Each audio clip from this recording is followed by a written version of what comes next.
How did you launch him 80 feet in the air? You told me to boat flip him! I didn't tell you to launch him 78 feet in the air. I flipped him in the boat,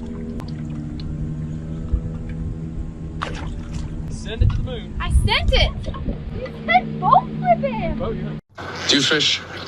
No.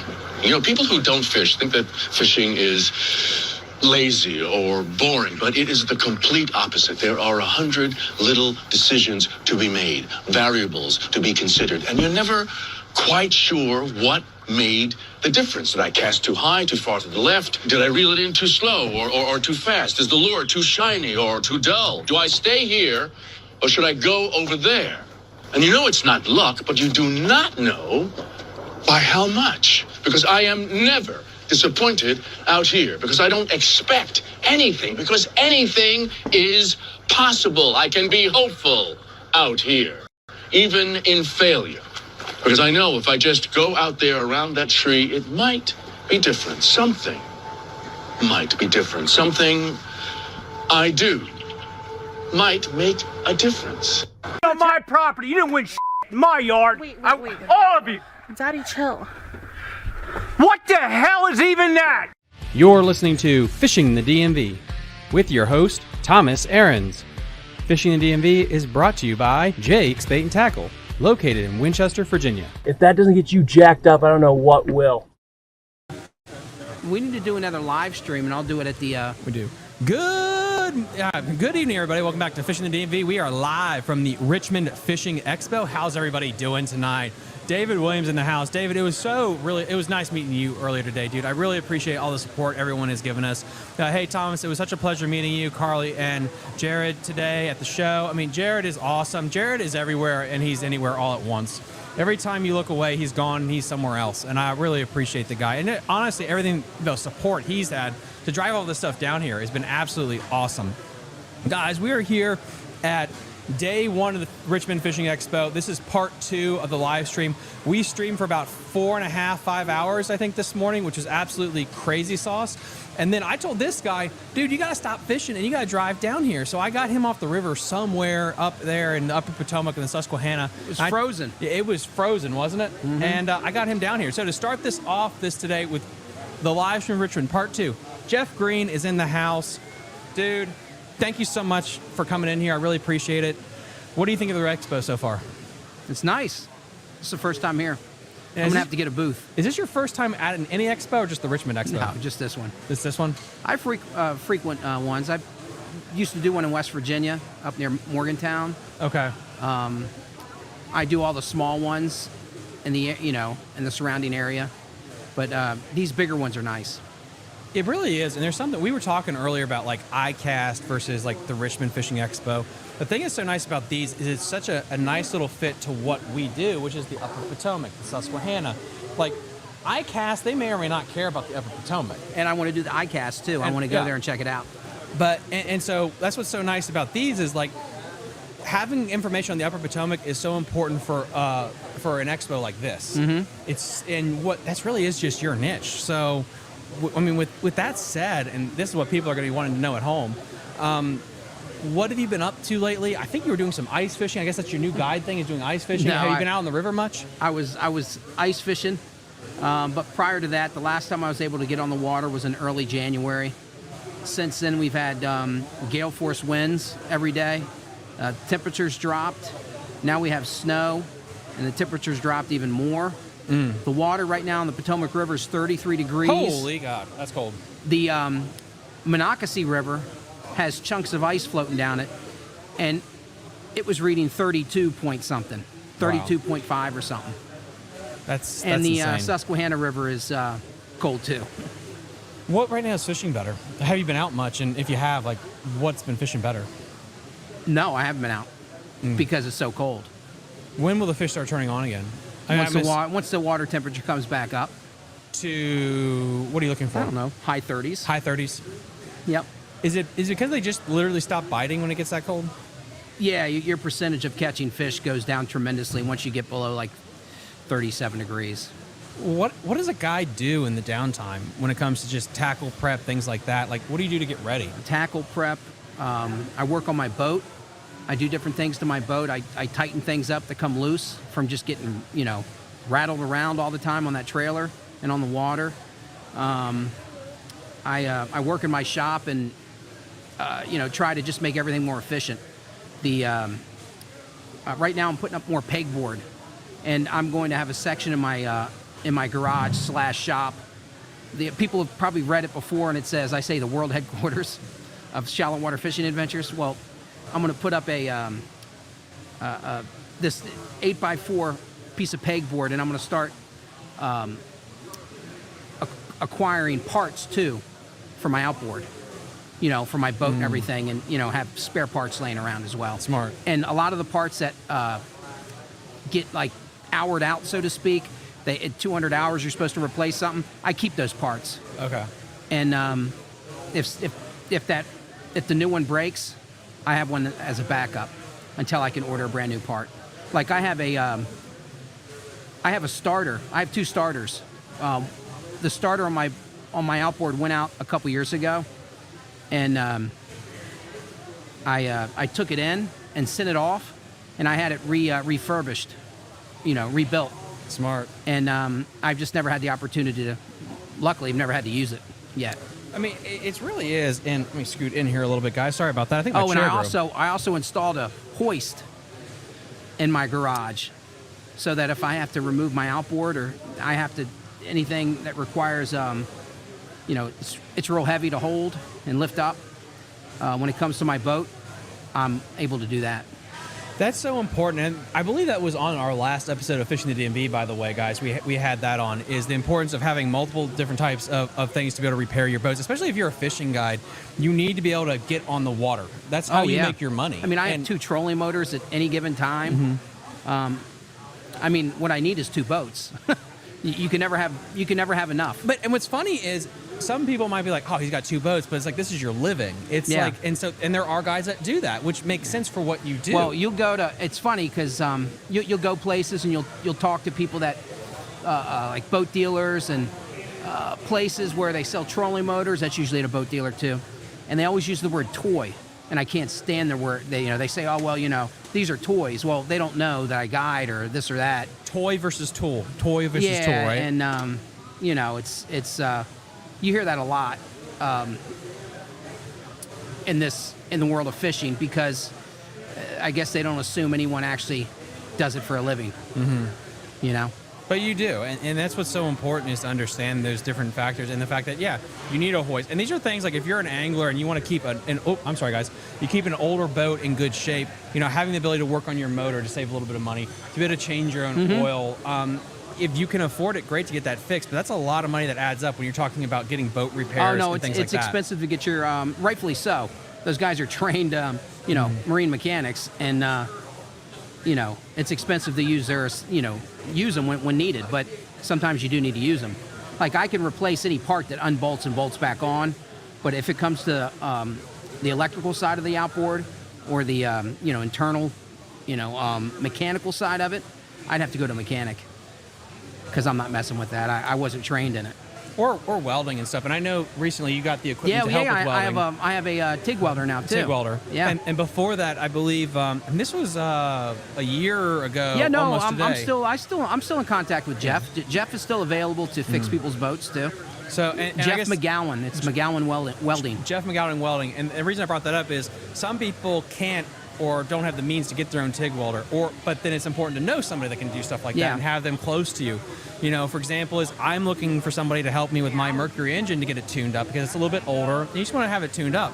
And, I've reached out to you and other people like, where's a good guy that I could go to close by? Did I tell you? No, you didn't. No, I told you. Up in Thurmont. Yep. ABC Marine. That's a place. You got to talk to them Paul. on. I need to get Paul on the show Paul too. Owns Paul, if it. you're listening. And he's got probably one of the best mechanics I've ever come across is Alex. That's freaking. And that's something. What happened to that? Is it just traits have died? Having good electricians, good welders, people in the fishing industry that do stuff like that. Like I feel like there's a resurgence when it comes to like pimping out boats with electronics. Like there's more of that. But the unsung hero are the people that fix fiberglass and fix aluminum boats. Oh yeah, that's a special skill. Yeah. Yeah. No, it's gone, which is sad. It really is. Yeah. What you also have a store. Yeah, I have an online store. Talk about that real quick. And then guys, if you have any questions for Jeff, just please let us know in the comment section down below. My online store is SWFA Baits for shallow water fishing adventures. SWFA Baits is an strictly online tackle shop. But if you live close to me, you live near Mount Airy, Maryland, you can call me on the phone.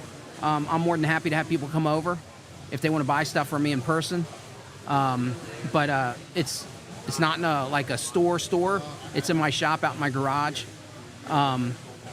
But everything that I sell online is what I use as a guide. That's awesome. Everything. There's nothing that I don't use. And I keep it that way in case if I don't sell it, I use it. So, why not, right? No, I mean that's what's so important with like these local shows, local guides is you're gonna make baits that you're gonna throw. Yeah. You know, if you're in Okeechobee, you're probably gonna have a lot of punching gear, which you need. But if you're up here, you don't need that. So why sell it? You're gonna be carrying stuff specifically for the smallmouth and the fishery you're at, and you can make it very. And this is what we talked about with our spinnerbaits earlier in our first live stream. Was like you can if you just sell spinnerbaits for the Susquehanna, you can make spinnerbaits that are so detailed just for that fishery. If you're a guide on the Upper Potomac, you can make everything so tailored to that. I think, hot take, or maybe it's not a hot take really, it's better for someone trying to start out, go to the local guide, go to the local tackle shop in the area, because they're going to have more of a pulse check on that fishery than a big massive store would ever have. Just because you're on it every single day. Well, I mean, everything. I mean, literally everything I use, I sell there. So the guessing game is taken out of it. Completely taken out of it. You know, what brand of crankbait do you use? Well, I have them. Rapalas, Lucky Craft, KBDs. I mean, those are what works. So that's what I use, and that's what I buy and sell. When does the spring spawn start here? I'm sorry. When does pre-spawn start here, guys? It's been a long day. My apologies. Before April, I would say personally late March. There's a window, and that opens up in March. It's always the last 2 weeks of March. You know, everything starts warming up, but there's a window where the fishing is just incredible. And then we'll get another cold spell. You know, there'll be a warming trend at some point in time in the last 2 weeks of March, and it's never failed in 10 years of guiding. That those 2 weeks, it's usually the later part of March, the fishing is awesome. Really? Yeah. I mean, absolutely awesome. Giant smallmouth. And we get into some largemouth too. That's freaking awesome. And the Upper Potomac right now, and we've had a couple of people come on the show and talk about this, it's getting to be competitive with the Susquehanna when it comes to the size of smallmouth. Maybe not necessarily the quantity. Like Susquehanna, you catch 10 5-pounders. The thing that the Susquehanna has is the volume of fish. Exactly. It's incredible. But it's probably, in fact, one of the best in the United States. 100%. If not the best in the United States for volume of fish. 100%. And I guess what I was trying to say, which wasn't eloquently, is like that doesn't mean you can't catch a nice fish on the Upper Potomac. Whereas beforehand, the idea of like, catching a 4-pounder on the Upper Potomac, no one could do that. Well, Nowadays, you've been able to catch big fish on the Potomac River. The truth comes out. You've been able to catch big fish on the Potomac River. But the secret's out, I feel like, for years now. Yeah, like the secret. I think the secret's out, especially with the DWR being like, this place is fire now. It's really good.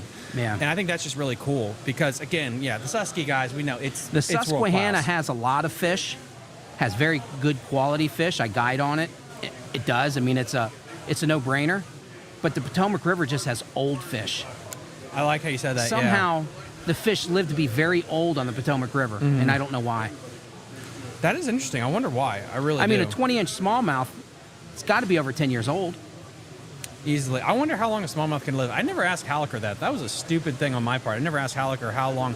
I think I got Billy Coles in the chat. I might be pushing the number here because I'm not a biologist, but I mean, those fish on the Potomac River, I mean, a fish that's 22 inches long or pushing 23 inches long, that fish has got to be close to 15 years old. Oh, 100, yeah.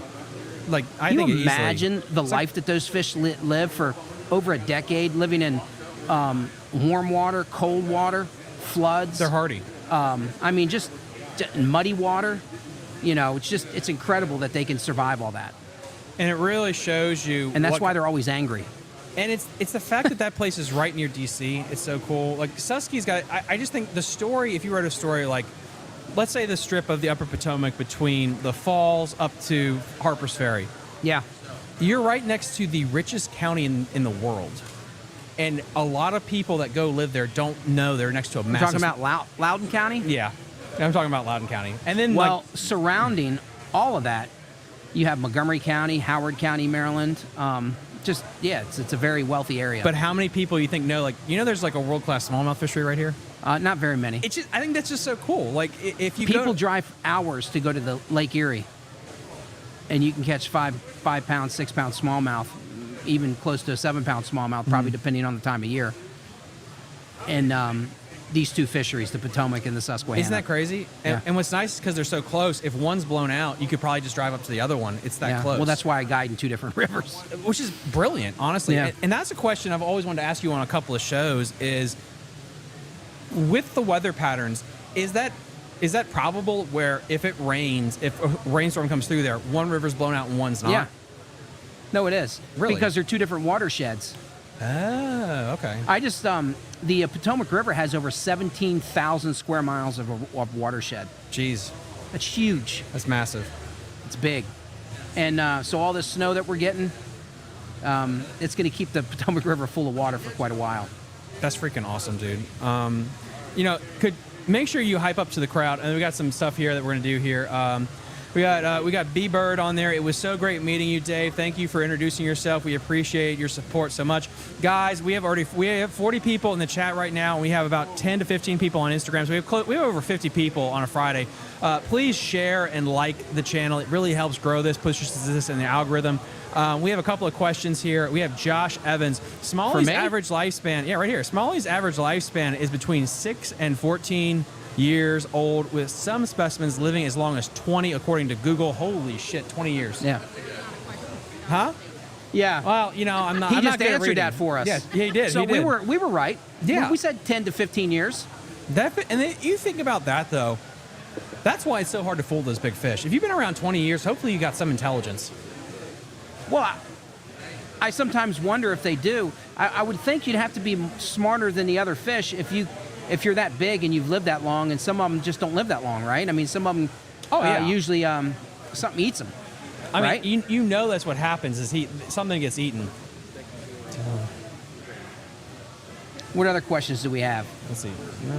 Because the last one was a statement, and I appreciate his input. We got one on Instagram. Ray Dees says on Instagram. Ray Dees says, "What is your top 2 baits to be throwing in the spring for smallmouth?" Top 2 baits to be throwing in the spring. It's probably going to be a tube, 2 3/4 inch tube. And the go-to is going to be, so there's multiple parts to this. So the 2 baits are going to be a tube bait. And so you're going to have, I like that purple, the green pumpkin, purple crawdad that I sell, and the green pumpkin. And then another bait that you should probably throw in the spring, because we always have enough water, is a spinnerbait. A 3/8 ounce to a 1/2 ounce spinnerbait, depending on how fast the water's moving. And you want to throw compact spinnerbaits. We got Loudon Crown Molding. Dude, yeah, thank you so much. Hail, if you've just joined the channel, we really appreciate it. We got our bass catchable right now in January in these bodies of water. Oh, man. Are you? Yeah, 365 days a year. No, dude. But in 33-degree water, you're pushing it. 36-degree water, yes. 37-degree water, yes. Yeah, and I'll also say, I'm going to put a caveat on this, and I'll ask you this. If it's this cold, but all of a sudden the next 2 days are 70, that can still turn them on even though the water's cold, right? Yeah, but again, I tell you that, but there's always, there's different, what am I looking for here? There's always some type of, the situation matters. Just because it's 36 degrees outside doesn't mean, or the water temperature's, let's say 39 degrees, doesn't mean you're going to, crush them or something like that. I mean, it all depends on your situation. Depends on how it got to that temperature, I guess is what I'm trying to say. That makes sense, because, right? The weather is so if the water was 34 degrees 2 days ago, and then 3 to 4 days later, it's 38, 39 degrees, yeah, you're going to catch fish. There's no question. You're making me want to go out, dude. And that's if the water was 40 degrees, and then 4 days later, 2 days later, 24 hours later, water's 33 degrees for some reason, 34 degrees, no. It's going to be very tough to catch fish. And then we're going to do this. We got Loudon Crown Molding. Dude, congratulations.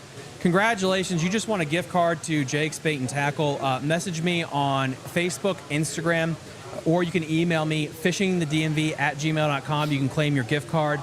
We got Joshua Evans. Joshua, what do you think has led to the quality Potomac smallmouth showing back up the last couple of years? There was a 3 to 4 year stretch between flooding that that weird slime that really seemed to negatively impact the Potomac. You go first, and then I can go too. Your thoughts on why the smallmouth have gotten better? Because the water levels we had in 2018 did, I'm sure it hurt the smallmouth, but you could still catch smallmouth. That's one thing I don't understand why people didn't think you could catch smallmouth. You could, and from 2018 till now. But I think last year the fishing was really good on the Potomac River, and what caused it? Just time. I think the river is cleaner than it was 40 years ago. Yeah. No, I think more people are a lot more aware of what's going in the river these days. I think people are a lot more aware of it. And then I have to bring this up because we talked about this on the show, and I'm going to share my screen, guys, real quick so you can. And also, they were doing a program. Yep, and that's a hell of a segue there. So, yeah, Josh, this is one reason I think why. So, a stocking program. For you guys that aren't aware, Fishing the DMV was good, man. Fishing DMV was asked to be a part of the Black Bass Association Advisory Committee. That is a part of the Maryland DWR, Department of Natural Resources. I don't know why I call always W. DNR, Department of Natural Resources. Smallmouth bass stocking in the last 5 years of the project. 2019, 2,000. 2020, 35,000. 21, 1,000. 22, 38,000. 23, 15,000. Over 91,000 smallmouth were stocked in the Upper Potomac River. A good portion of that, honestly, was in that Harper's Ferry to the break line, I guess what you call it, Great Falls. I know this because I live at Big Slack, and I live in Williamsport, right on the Conococheague. I need to get you up there sometime just for some fun. And then Paw Paw area. The smallmouth fishing isn't good everywhere on the Upper Potomac, but I do think two reasons. One, where it was stocked and where the habitat has bounced back has had an impact. If you are dumping 91,000 smallmouth in a river, it's got to help. I mean, it doesn't hurt, I think, when you stock it. And I think that's kind of where it is. Let's see. There it is. Hadn't even know about the stocking program for some reason. Yeah, I think the stocking program definitely kind of helped it there. Pop that right there. But you have they also have to know they've stopped it, correct? Yeah, so that's the sad part is, if you guys watched the live stream a couple weeks ago, we had, they washed down from the DOA. And Potomac River Club, that's a very, and I'm going to get you guys on the show too, so you can message me, get back on my radar. It's just been crazy the last couple of weeks. But anyway, I think the stocking program definitely had an impact on the area. I think having these perfect conditions of people don't know about the Upper Potomac. It's not like the Susky that gets beat up. You have a stocking program, and then you don't have a lot of flooding. I think all three of those combine to really make a perfect storm for the Upper Potomac. And I think it's good to know that maybe the stocking program, even though Maryland's shutting it down and they're claiming, which they should claim victory, they have gotten the population back, this is boding good for the Front Royal stocking program that Virginia's doing, because Front Royal, Virginia, they have a hatchery and they're trying to stock smallmouth too. Perfect world. If I could do this, if my nonprofit actually eventually happens someday, you could rotate every year restocking one of these rivers, the Upper Potomac, the Shenandoah, the Upper James, places like that, and to keep them in good condition, which I think is really good. We got Rob's Woods and Custom Sawmilling. Any new baits for this year you want to try out, like the Craig? Yes, absolutely. That's a really cool one. It's the I believe that's the bait by Berkeley that goes backwards. Is there any new baits this past year that you've tried before that you fell in love with? Anything new, or even a new color? It's not really a secret or anything spectacular, but it's that Z-Man Tickler, the 2 3/4 inch. You and my co-angler partner loves that stupid thing. It works though. Yeah, you kick my ass with it. That's an awesome bait. What is if you had to pick one color, any bait, soft bait, let's say this time of year, or wintertime, what would you throw? What color? A tube. Green pumpkin. Green pumpkin. Tube, yeah. Why? It just seems to work. It just does. It just works. I just have the most confidence in it. That color. Dude, yeah, that green pumpkin. 1/8 ounce jig head too. 1/8 ounce jig head. Oh, that's a good one. Okay, I didn't think of that. With a number one hook. Number one hook? Yeah. You could put a number 2 hook in a 2 3/4 inch tube though. Really? Yeah. What is it just makes the I guess it's more of a sneakier presentation if you have a number 2 hook in there, because it's a lot more low profile, and it's hidden in the closer to the tube. That's really smart. I like that a lot. What is the heaviest you'll go in the river weight wise?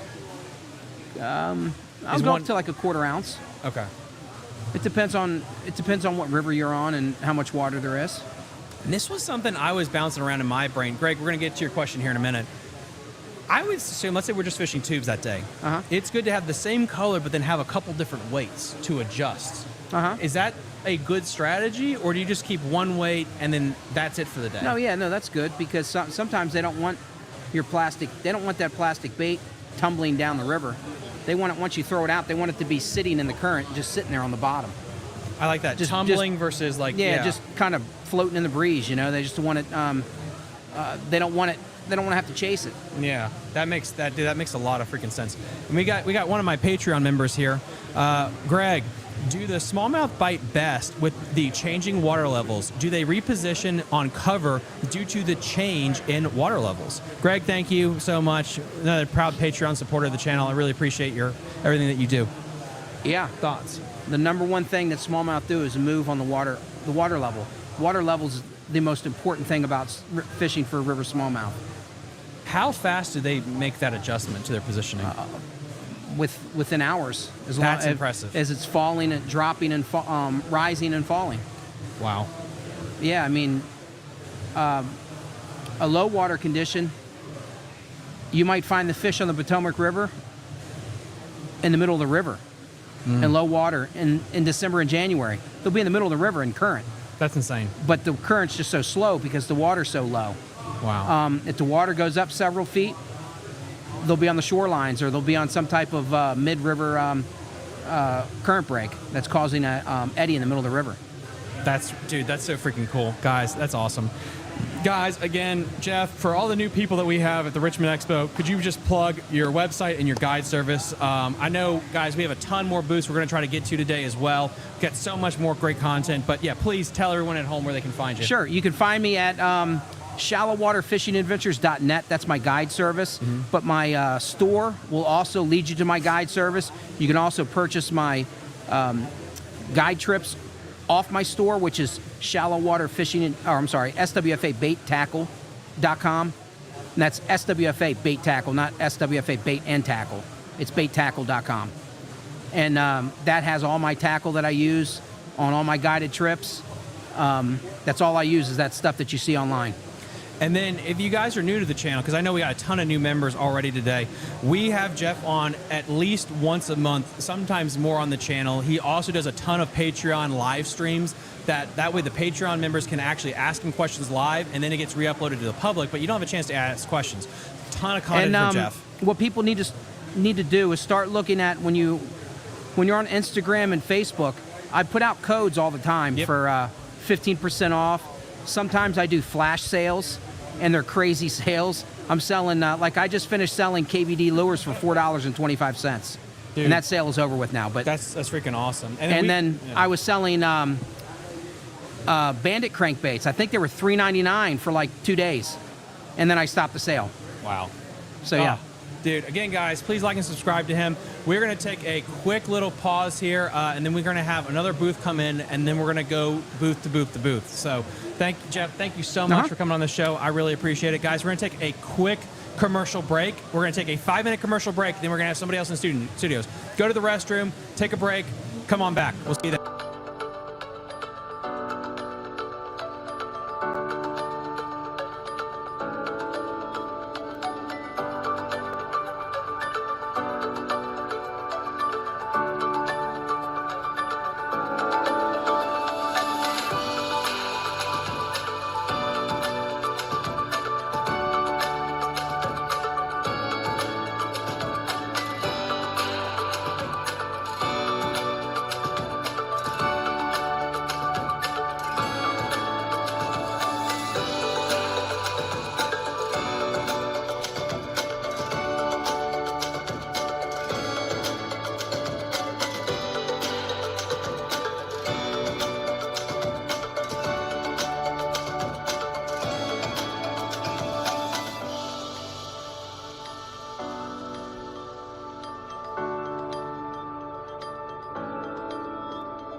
How did you launch him 80 You feet told in me the to air? boat flip him! I didn't tell you to launch him 78 I feet flipped in the him air. in the boat, didn't I? Send it to the moon. I sent it! You said boat flip him! Oh, yeah. Do you fish? No. You know, people who don't fish think that fishing is lazy or boring, but it is the complete opposite. There are 100 little decisions to be made, variables to be considered, and you're never quite sure what made the difference. Did I cast too high, too far to the left? Did I reel it in too slow or too fast? Is the lure too shiny or too dull? Do I stay here or should I go over there? And you know it's not luck, but you do not know by how much. Because I am never disappointed out here. Because I don't expect anything. Because anything is possible. I can be hopeful out here, even in failure. Because I know if I just go out there around that tree, it might be different. Something might be different. Something I do might make a difference. On my property, you didn't win in my yard. Wait. All of you. Daddy, chill. What the hell is even that? You're listening to Fishing the DMV with your host, Thomas Ahrens. Fishing the DMV is brought to you by Jake's Bait and Tackle, located in Winchester, Virginia. If that doesn't get you jacked up, I don't know what will.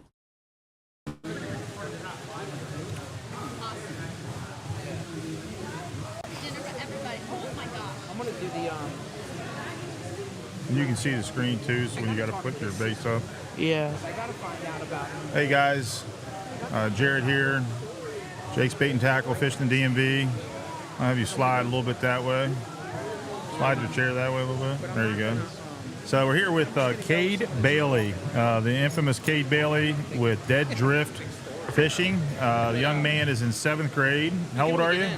13. 13 years old. Kade came to us here, maybe a year and a half, 2 years ago. And he's got a gift for tying. He's doing an incredible job. We're carrying a lot of his stuff at Jake's Bait and Tackle. And what I like is he's very creative as well. He's trying new things. He's a little different than a lot of fly tyers, whereas he will trout fish. He ties some of those flies up, but he's also, I think what sets him apart is he's a bass guy. He likes smallmouth fishing. He'll catch anything that swims and fish for that, but he's also focusing on the smallmouth in the rivers, which I think is pretty cool. Kade, I'm going to start all the way back. What got you into tying flies? Well, my cousin Skylar, her boyfriend Nate, he introduced me to fly fishing. We talked about it about 3 years ago. Bought a fly rod and some fly tying supplies from him. I got it for Easter, and I just kind of shot up from there. I started tying in my garage, little table with a $20 vise I got from Jake's. Tied on that thing for a year, upgraded to a Renzetti Traveler, and then I recently, last year, I upgraded to my Norvise, which is probably one of the best vices on the market. So if you haven't heard of them, look it up on anywhere. Really good vice. Very good. And from your exposure, you've also become involved with Trout Unlimited, the Winchester Trout Unlimited. And that's opened up a lot of new doors for you as well. So as you got involved with those guys, what are some of the things that you're doing with the Trout Unlimited guys, and how did that branch out? What are some things you're doing with that? Well, first off, if you fly fish and you're not in Trout Unlimited, you really should join. I mean, pretty much all your local fly fishermen are going to be in Trout Unlimited. You meet a lot of people, a lot of more new experiences. And yeah, I've met a lot of people. I go to the bar fly pretty much every month. I try, unless I have something else. But yeah, we do bar fly. And it also kind of went over to Project Healing Waters, which is Project Healing Waters is for veterans who want to fly fish, and they get to experience all types of cool stuff. They get to travel all over the world and fish, and we have meetings every month. We go to Lake Frederick and tie flies with all the veterans.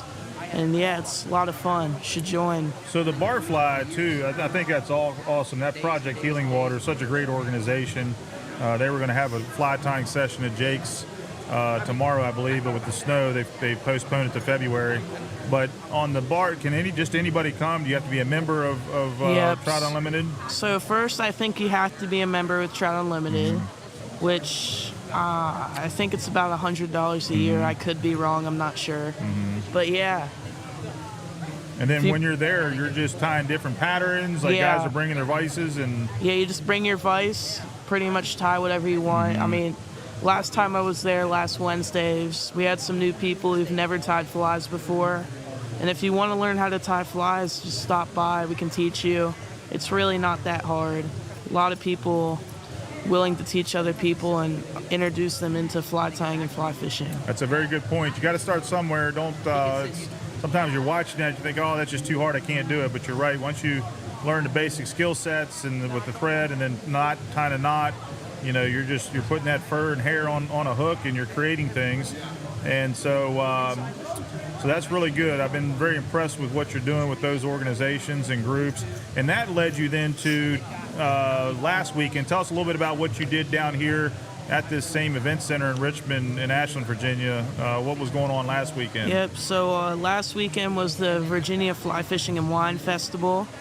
It's the biggest fly fishing show in Virginia. It's a very good show, a lot of people here. So I was actually invited by the company I tie my vise on. It's called Norvise. They invited me. I could only come Saturday because I was wrestling on Sunday, but they invited me to come to the booth on Saturday and met a lot of cool people. It was a really fun experience. And yeah, I tied a bunch of flies there. It was fun. That's really cool. So let's go ahead and look at some of the stuff that you're tying. Some of this stuff where you're holding a game changer now. You can maybe start with that. Yeah. That's been a very popular fly for you. In fact, your logo there too, I think, has one hanging out of the fish's mouth. But this looks very complicated to tie. But just tell us a little bit about your game changer here. Yep, so the Game Changer is a articulated fly pattern by Blaine Chocolate. He lives in Roanoke, Virginia. It was designed for smallmouth, muskie, pretty much everything. There's a lot of different types of versions. There's a nymph Game Changer, which is for trout. Flyman Fishing Co. just came out with, I think, today, actually. This is called a hybrid Game Changer. I tied this for pre-spawn smallmouth, which is coming up soon. Looks like a little tan sucker type thing. Really like tan colors in the tributaries of the Susquehanna River in central PA. We're using different type of brushes on here. So the front's called the, I forget the name of the front brush. I can find that somewhere. But I know the back is called Flash Blend Brush. And that real tan color is the Translucy Fly Brush by Renzetti. And yeah, if you fly fish for river smallmouth, you can send me an email. I can tie you all types of every fly you could think of. I can tie for you. So I'm doing custom orders. I have some flies at Jake's right now. We're looking to upgrade that. Yeah. Is that mimicking like a bait fish? Is that the primary forage on that? Yeah, so you can make these in all different types of colors. This is meant to imitate like a sucker pattern, like a hog sucker. These smallmouth really like keying the suckers up there. I don't know why, but they really do.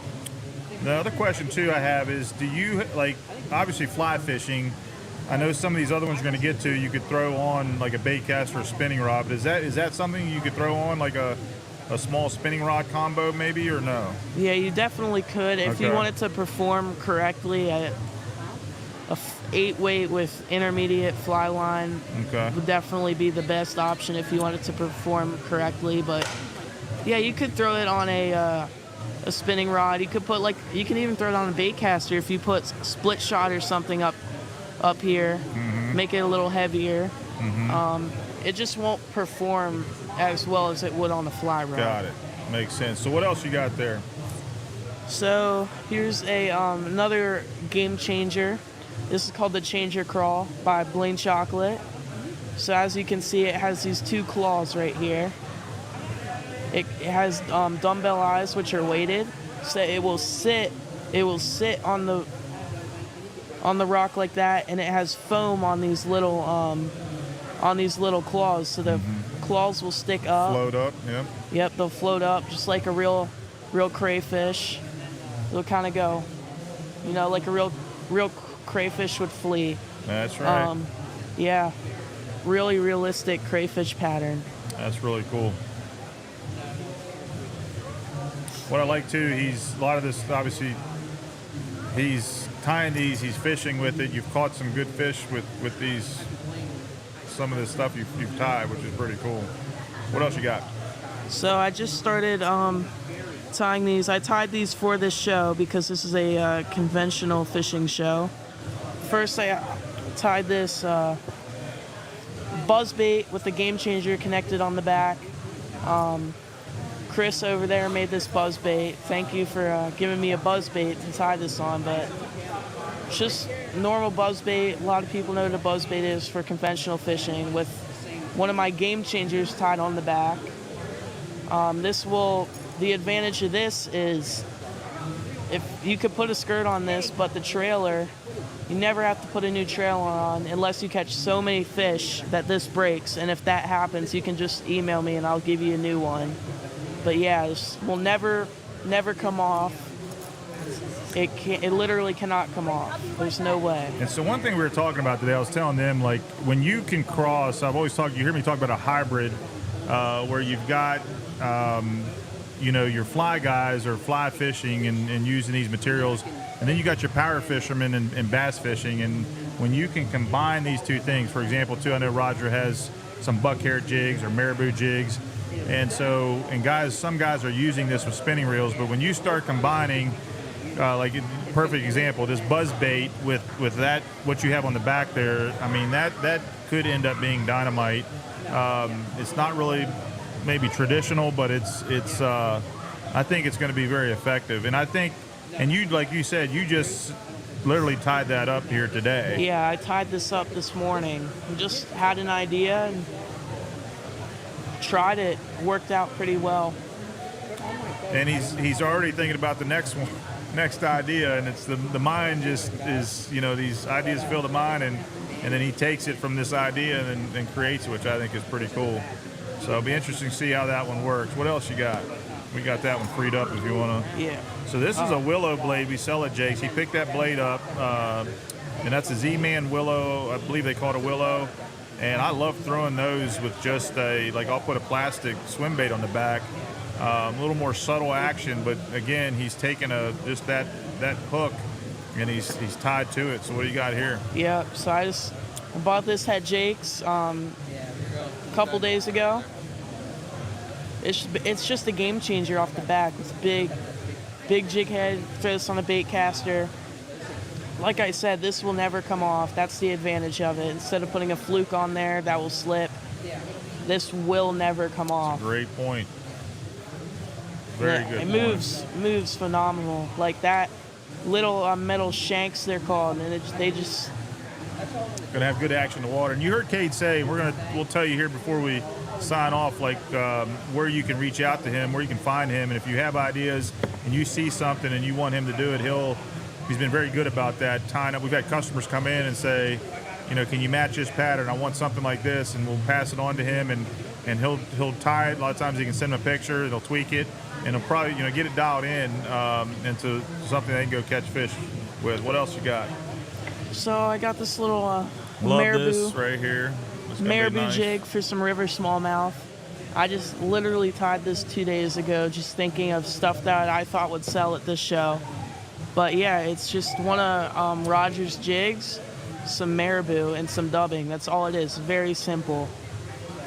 This will crush river smallmouth. Absolutely. Simple but very, very good. That's going to be dynamite. We need to start carrying those. We don't have those in right now, but that is going to be very good. Also have I like literally this also. We're buying these also. Yeah, I just came up with this little crayfish imitation jig. Has a little Ned head on the front. I do have a bigger size, but this is what has been selling today, the smaller size. All it is, it's this little claw thing I bought from Green Top. Bought these, some marabou, legs, dubbing, and some schloppen. And that's literally all it is. It takes me 3 minutes to tie. Very simple, and this will be very effective on the river. Kade, you're doing a great job, buddy. And if you're going to be in the area, you're in Richmond area, stop by the Richmond Fishing Expo. He's in the Jake's booth here today, this weekend, Saturday and Sunday. Stop by, see him. If you have something you want to tie up, he can tie it for you on the spot, custom. So, Kade, again, you've got a gift. Just keep doing what you're doing. And where can people find you? Where can they follow you on the social media sites? So my Instagram and Facebook is Deadger Fishing, all uppercase, just dead space drift space fishing, and YouTube. My email is deadgerfishing17@gmail.com, all lowercase. And yeah, if you live kind of far away and you need some custom flies, you can just send me an email and I can tie them up for you. Very good. Kade, appreciate it, buddy, and good luck to you the rest of this weekend. Yeah, thanks. Thanks for coming on.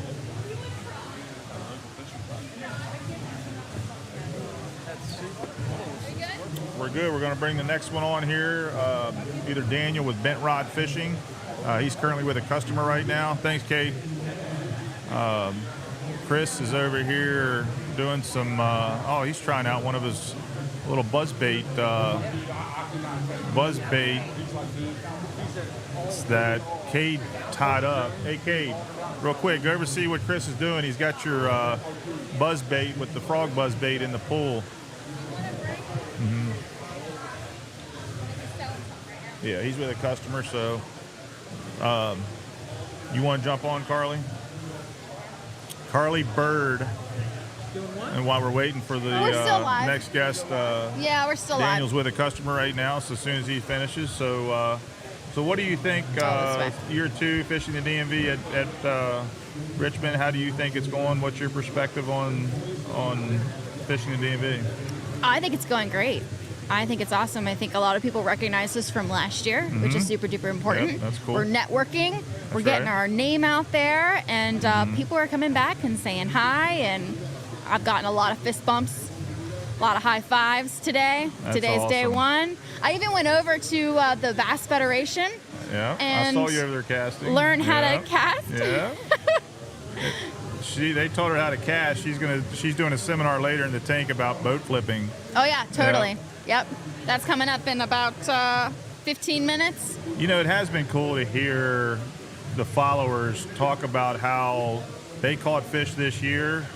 They caught fish this year because of what they learned on the Fishing the DMV podcast, and they felt like had they not, not having that information, they were struggling, they weren't catching, but that information, knowledge of what to throw, where to throw it, and that Thomas is doing and that's to me very encouraging to help people, catch fish and have success, because too many times in this industry, we're all secretive, we can't tell you a secret and all this stuff. It's so competitive. But to have a platform to be able to just share and, again, to help people have success, I think is really awesome. Right. Little shout out to Carly, all of our social media, like the TikTok and Instagram and all that stuff. We'll shoot some footage at the bait shop. It goes to her, and then she puts her magic touches on it with a little bit of music, a little bit of bling, and puts it out there, and that's very effective. We're very appreciative of what you do for us for that. So. I love it. It's my part-time job. There you go. I'm very passionate about it. I have to make sure the music syncs up just right with the personality of the person we've got on the short. I heard you talking about that Jeff Green. I was saying, I'm pretty sure. Driving down the road. Yep, I'm pretty sure Jeff Green listens to some, oldies rock and roll when he's cruising down the highway. So that's what we're gonna put in the background of this one. That is so awesome, and that makes me think too. Is we're a good team. And like you all got a good team, you and Tom, and then just the partnership, and it is such a good industry. So it's been cool to see. It's good to come down and see. So. Absolutely. You ready? So bringing on Daniel Charles with Bent Rod Fishing. So this is another, and what we did here at Jake's this weekend, we rented the booth space, and we said let's really highlight our local bait guys, and they're making their own baits. We're selling their baits, but more importantly, they got a passion for fishing. They got their mind. Was talking to Daniel earlier about how your mind's always going. You're trying to think of the next best thing, or how can I make this better. all in an effort to catch fish. But I think everybody's kind of geared that way. And but you guys that are actually out there producing these baits, I think is pretty cool. And it's not easy to go out and do that. No, it's not. And be successful at it. And so, to be able to do that, my hats are off to you. So, but Daniel Charles with Bent Rod Fishing, tell us a little bit about your business. How'd you get started? Are we allowed to say the COVID word on here? That's right. COVID. Yeah. My career ended when the lockdowns hit, basically. It was a couple months after that. My boss came in and said, hey, I'm really sorry. We're shutting the office down. We lost all of our clients. Everybody canceled with us. And shortly after that, my brother, Derek, he wasn't in the exact same boat, but, we were both kind of like, so we started Bent Rod. Honestly, we weren't making baits. We were selling baits on Amazon. It was drop shipping. This was supposed to be a side hustle. And then the pandemic hit. So I guess I kind of said that backwards. We had started it as just, hey, a little side money, something to do together. It'll be fun. We'll see. And then the bottom fell out. And I was like, well, our side hustle just became my hustle. Do you want to do this for real? Right. And it just didn't sit well. Buying baits off of Alibaba and drop shipping them to Amazon. Like we were in bed with China and I didn't like it. Right. And so I started searching YouTube, anything like ways to, small businesses for fishing in the fishing industry. Like what are people doing? And a lot of it was like guide service. I'm like, I don't have the money for a boat and all that stuff. Like if I did, I'd be in a very different position than I'm in right now. Right. And then I ran across Baker Builds on YouTube. Really good painter, really good channel. If anybody out there likes watching that kind of stuff, check him out. He's awesome. And I just sat there with my jaw in my lap watching this guy take like a hunk of a shower loofah and wrap it around a lure, paint, and then pull it off, and it was scales. So I'm like, that's how they do that? That's pretty cool. And I showed my brother, and he was like, that looks awesome. We were just kind of in. We bought airbrushes and compressors and booths and started buying blanks. And I mean, we just kind of painted stuff for ourselves at first. We didn't want to like come out and like put a bunch of garbage out there and people would be like, oh, that Bent Rod, they suck. We didn't want that. So we kind of kept it really low key for a while and just sold our Amazon stuff and just worked on I was painting 20, 30 lures a day at one point. And it wasn't even work. Like it's what I wanted to do. I'd wake up at 4 and I'm like, bing! Like it was like a kid on Christmas. Like I couldn't get to my airbrush fast enough. That's cool. And especially if I had a new lure that I had never painted. Like I would chomp at the bit to get to it. But yeah, that's basically how it started. And then we started doing events and shows and I expected, when I look at what I do, and I'm not trying to be cocky, but I'm like, it looks good. I wouldn't put it out there if I didn't want to stand behind it proudly, right? But it was eye-opening when somebody would walk up and go, oh my God, and what we hear all the time, I'd be afraid to fish with that. That's too pretty. You know what I mean? And I'm just like, oh, but please do. Right. That's the intent. But it was just encouraging, and then it just started to grow. And actually, that's what kind of pushed Derek out of it. It grew to a point that, because Derek didn't lose his career. It kind of slowed down and he wanted to do the Amazon thing. Correct. When it became a full-time job, he's got a very young son who wanted to do like soccer. He wanted to be his coach. He wanted to participate in his son's life. And that's on the weekends. Which are when events are on. And you bring up a very good point. It is so hard to, when it's your full-time job or it's a business, it's hard to do it as a hobby. Because it does take so much time. Before he gets into his baits, it was cool to see, as you know too, I captain with the Frederick County Bass, and happened to captain his son, and Christian, great angler, and but he threw it out to us to come out and let the kids pick on our team, pick out a lure type, whether it be a spook or a crankbait or jerkbait, and then came out. He brought the booths out, the paint booths out, and those kids, and I'm going to tell you what, they were painting. We had some other stations set up, so I didn't really get to watch it closely.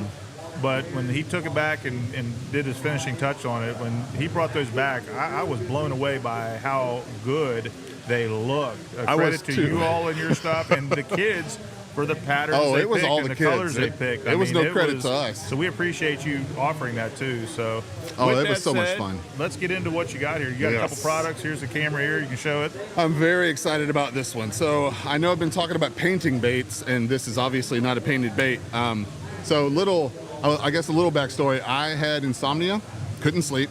I had just gotten into fishing hover rigs. Like I've always been a drop shot fiend. I love drop shot fishing. When I saw hover rigs, I was like, oh, it's kind of a similar presentation, but very different in getting there. Yep. And I'm horrible at catching suspended bass. I mean, they just Yeah, it mock can be me tough. and laugh. It's not even funny.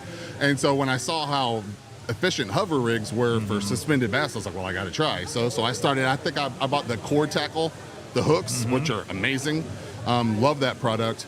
And I was going through a lot of plastics, right? The core tackle, while it is a great product, there's a lot of lead around the hook, and if you're using a finesse bait, it can kind of rip through your plastic saw. It can tear it and kind of blow it out a little bit. Like on big crawls, it's perfect. No problem, but on like a fluke, which is what I have, I was having trouble working it. Makes sense. And it could have been user error, but that's what I was think trying to you're work right. through. You're exactly right. Sometimes, yeah. Yeah, and I'm more of a hard bait guy. I've never gotten super into soft baits. Right. A lot of people look at me really weird when I say that, but I've just always been more into like rattle traps and crankbaits than anything else. So I'm going to get mocked for this, but it's the truth. I have a hard time threading the hook through a soft plastic perfectly. And I mean, like, right down the center line, get it to come out exactly where you want. Like, just, I have to sit there, back it out, do it again, do it again. Like, I'm just not great at it. You look at it and it's not right, so yeah. Exactly. I'm with you, And hover rigs made me feel even less efficient, right? Because, I mean, I was doing it constantly because I kept going through so many baits. So I'm laying in bed, I can't sleep, and I'm going through plastics left and right. I'm going through lead like you wouldn't believe. I'm going through like 2 pounds of lead a day because every time a fish bites it, the lead gets shaken out of the front of it, and then you're either getting super glue, which is gross. I don't want to. I mean, I hate the feel. I've got tactile. I can't stand my fingers feeling like they got super glue all over them. So I didn't want to do that. I'm laying in bed, I can't sleep, and I just start thinking, how can I fix this, right? I'm in the bait making industry, even though really up to that point, all I did was paint. I had never made a bait, I just painted baits. And just had the idea, what if I could mount my hover rig in the mold and actually shoot the bait around the hover rig. That way I'm not tearing the bait, I'm not tearing the hook and the lead through the bait. Then the lead would be in the bait, right? So the lead's not going to come out when I get a bite or anything. So I started looking on Facebook for asking people's recommendations for custom mold makers, and I ended up with Fat Guys molds out of Pennsylvania. And we went back and forth a couple of times and landed on a fluke, which is kind of what I wanted anyway. I'm gonna hang it up, show it up to this one. So it's not really come back to you a little bit. Focused well, but you can see the rig in it. That dark spot, that's the hover rig. Sorry, I'm not getting it to focus. Back put your more, hand maybe. beside it. Oh yeah, that always There you works, go. doesn't it? Maybe not.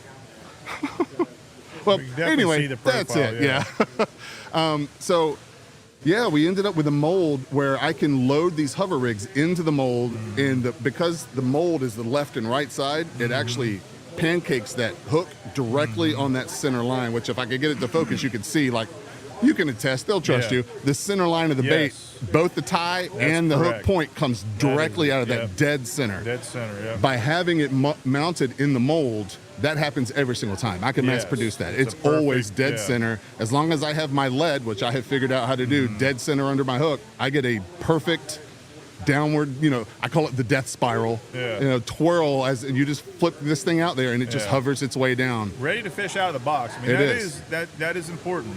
It has upped the durability. I will say I used to catch at most 2, maybe 3. If it was a crawl, I could catch 3, maybe 4 if it was a crawl. If it was a bigger plastic bait with a hover rig, I could catch a handful of fish.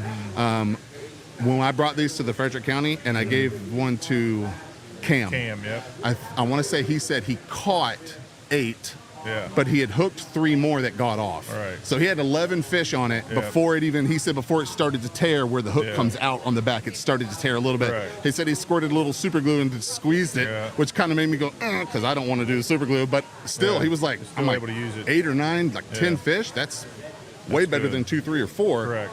Plus, you're not ever going to lose lead. Right. It's encased in there.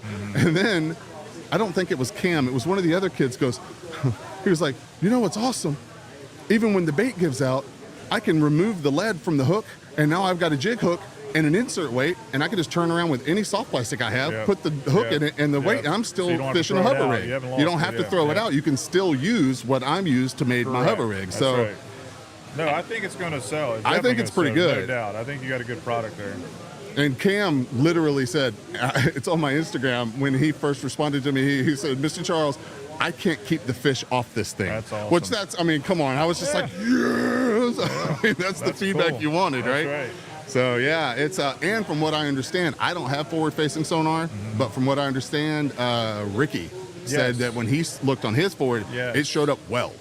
So if you've got live scope forward-facing sonar, apparently the amount of lead that's in it really pings off that, and he said it shows up like you don't have trouble spotting it on the forward-facing sonar, which I obviously didn't plan for that. I've never had forward-facing sonar, but that's a perk. That's a perk. Yeah, definitely. So yeah, I'm excited for them. Now, right now, this is just a traditional hover rig, right? It is going to just flatten out and just twirl down. I do have, and I've shown you the one I have that I'm going to call the diver rig. I actually attach tungsten to the front of the lead to make it way forward heavy. And that, when it drops, instead of doing the twirl, it acts more like it's got a jig head on it. Like it drops quick and it drops nose down. I have found that to be more efficient when the bass are suspended like deeper. Like at Lake Frederick. You know, Lake Frederick, once your bait gets about 10, 12 feet down, you may have dropped it here, but it's 15 feet back there. There's a lot of current in that lake under the water.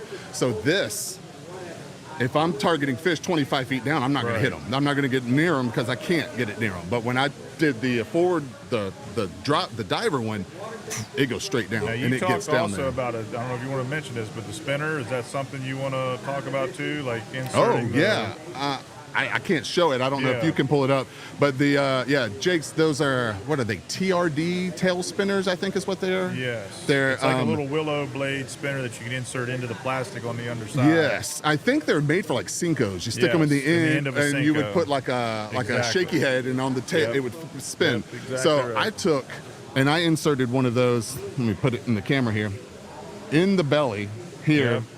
And so that the underspin stuck out this way. And that extra drag actually allowed me to walk the dog with it underwater. That's cool. I was on the Shenandoah with current. And I'm sitting there just tip down, just going pop, pop, pop, pop, pop as I'm retrieving it. And it was literally just going choo, choo, choo, choo, choo. That's cool. On the way to me. I'm sitting there going, oh my goodness. That's going to provide a little more vibration, a little more flash. I mean, a little, the flash was really good. That's a good technique. The flash was really good. So I've stocked up on those. No, that's really good. That's a good little tip that I didn't know about. A lot of people might not know. Try that. And it was Christian's idea. Very cool. Well, not to use that. He said, oh man, we got to figure out a way to get underspin on that. And I was like, ooh, you are right. That's right. I went straight to Jake's and bought some. Try that. But these things are. We're going to carry those at Jake's. And then, but here's the thing too, what I love too is where can they find you to buy this? I mean, BentRodFishingUSA.com. Okay. Now, if you go there right now, you will not see them. Okay. The listing is on it, but I've hidden them because I couldn't keep up with orders and have enough stock for the show. I was so excited for the show, and I ended up coming with like a quarter of the amount of stock I was hoping to have. You know, though, that's not uncommon. That made me think, too. That is not uncommon. Even in the big bait manufacturers will go to ICAST. They'll throw this new lure in your face, and then they'll say the drop date is going to be, it might be 3 months from now. Yeah. Like, so, and then it may or may not be. Like, from the time you have it in hand to the time you can get it to the consumer, there is a gap a lot of times. And then, or even when they have them, you may not be able to get your hands on them because they're going to do certain orders, certain places. So it's not uncommon, not to be able to get something, but it's good to know it's there. And in time, it's going to be more readily available. I'm hoping for that problem. Yeah. I don't expect it to be quite a Sixth Sense panorama, sold out for 6 months problem, which would be a great problem for me to have. But I'm hoping that I've literally not had one person say anything other than, when are you going to sell them? Like, I want them now. So I'm excited about them. Now, I will tell you this, as soon as the Richmond show's over, they will, whatever I have left, if anything, will be available on the website to purchase. The listings are up. I just have them hidden. Perfect. So as soon as this show's over, I will unhide them. Anybody who wants to go online and buy some can. There you go. Now, the diver rig will come out and the rattle rig. Okay. I removed the lead completely and put a rattle in there instead. So it's a way way more lighter presentation, but you've got the rattle on the inside. So if you feel like silent isn't getting it, I'm going to have that as well. So I'll have 3, the hover, the diver, and the rattler. All right, let's finish up with that one last bait you got here. Yeah. That this is just a really cool bait that I like talking about. Yeah, it's different than I didn't make it. Seen.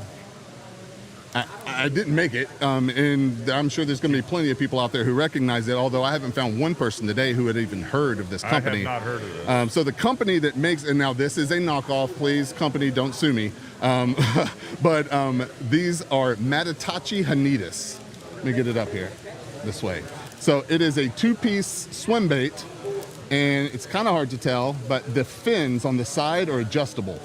So you tie it onto your rod like a lipless. The tie-on's up here, which causes it to kind of swim nose down this way, like that. And these fins on the side have 3 settings. So you can, let me do it this way. You can push the fin up all the way. Wow. That's gonna dive down to about 10 feet with that fin being up. It's like this, the water hits the fin and it pushes it down. And then there's a setting that's a little bit less, that's about 5 feet of depth that it goes to, and then the bottom setting is going to take you to about 2 feet of depth. So that is just cool. Being able to adjust the fins on your lure to make it dive deeper or shallower is just, that's innovation. I haven't seen a hard lure with that level of something new, like what we were talking about. Like, how do you improve upon a square bill, right? How do you improve upon these things? Right. Well, Matatachi figured it out because this is just a cool lure. So anyway, I just wanted to show that off. That's good. Yeah. I like it. So yeah, just in wrapping up, again, we just want to thank you for doing what you're doing and coming down. If you guys are, again, in the area, you're going to come down to Richmond. A lot of guys are coming down tomorrow. Saturday's a big day. You're off of work. And so stop by. He's got quite a few here still on the rack. I do. And so I've got June bug. I've got like a red with holographic flake, and then I've got this. This isn't a laminate. I've got a laminated one that's June bug on top and bone on the belly. Those are probably not going to last long. They're definitely the sexiest one up there. So I don't I expect them to go first, but yeah, we'll be here. So if you come in, as soon as you come in and enter, we're in the back right-hand corner. You'll find us right next to Fishing the DMV, outside the trout pond here. And I think we're going to call it a wrap. Thank you. Be here again tomorrow. Stop by and see us. And thank you. Bringing the legend back, the man. No, you're the legend. People come for you. They tolerate me. I'm the bodyguard here for Thomas. All right, guys, we got a really cool guest coming up here. We're going to switch to a small commercial break while we get our next guest in here. And let me get this up here. Small commercial break. It's only going to be about 4 or 5 minutes, and then we're going to get into our next.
Alrighty, guys, welcome back. Sorry about that little delay there.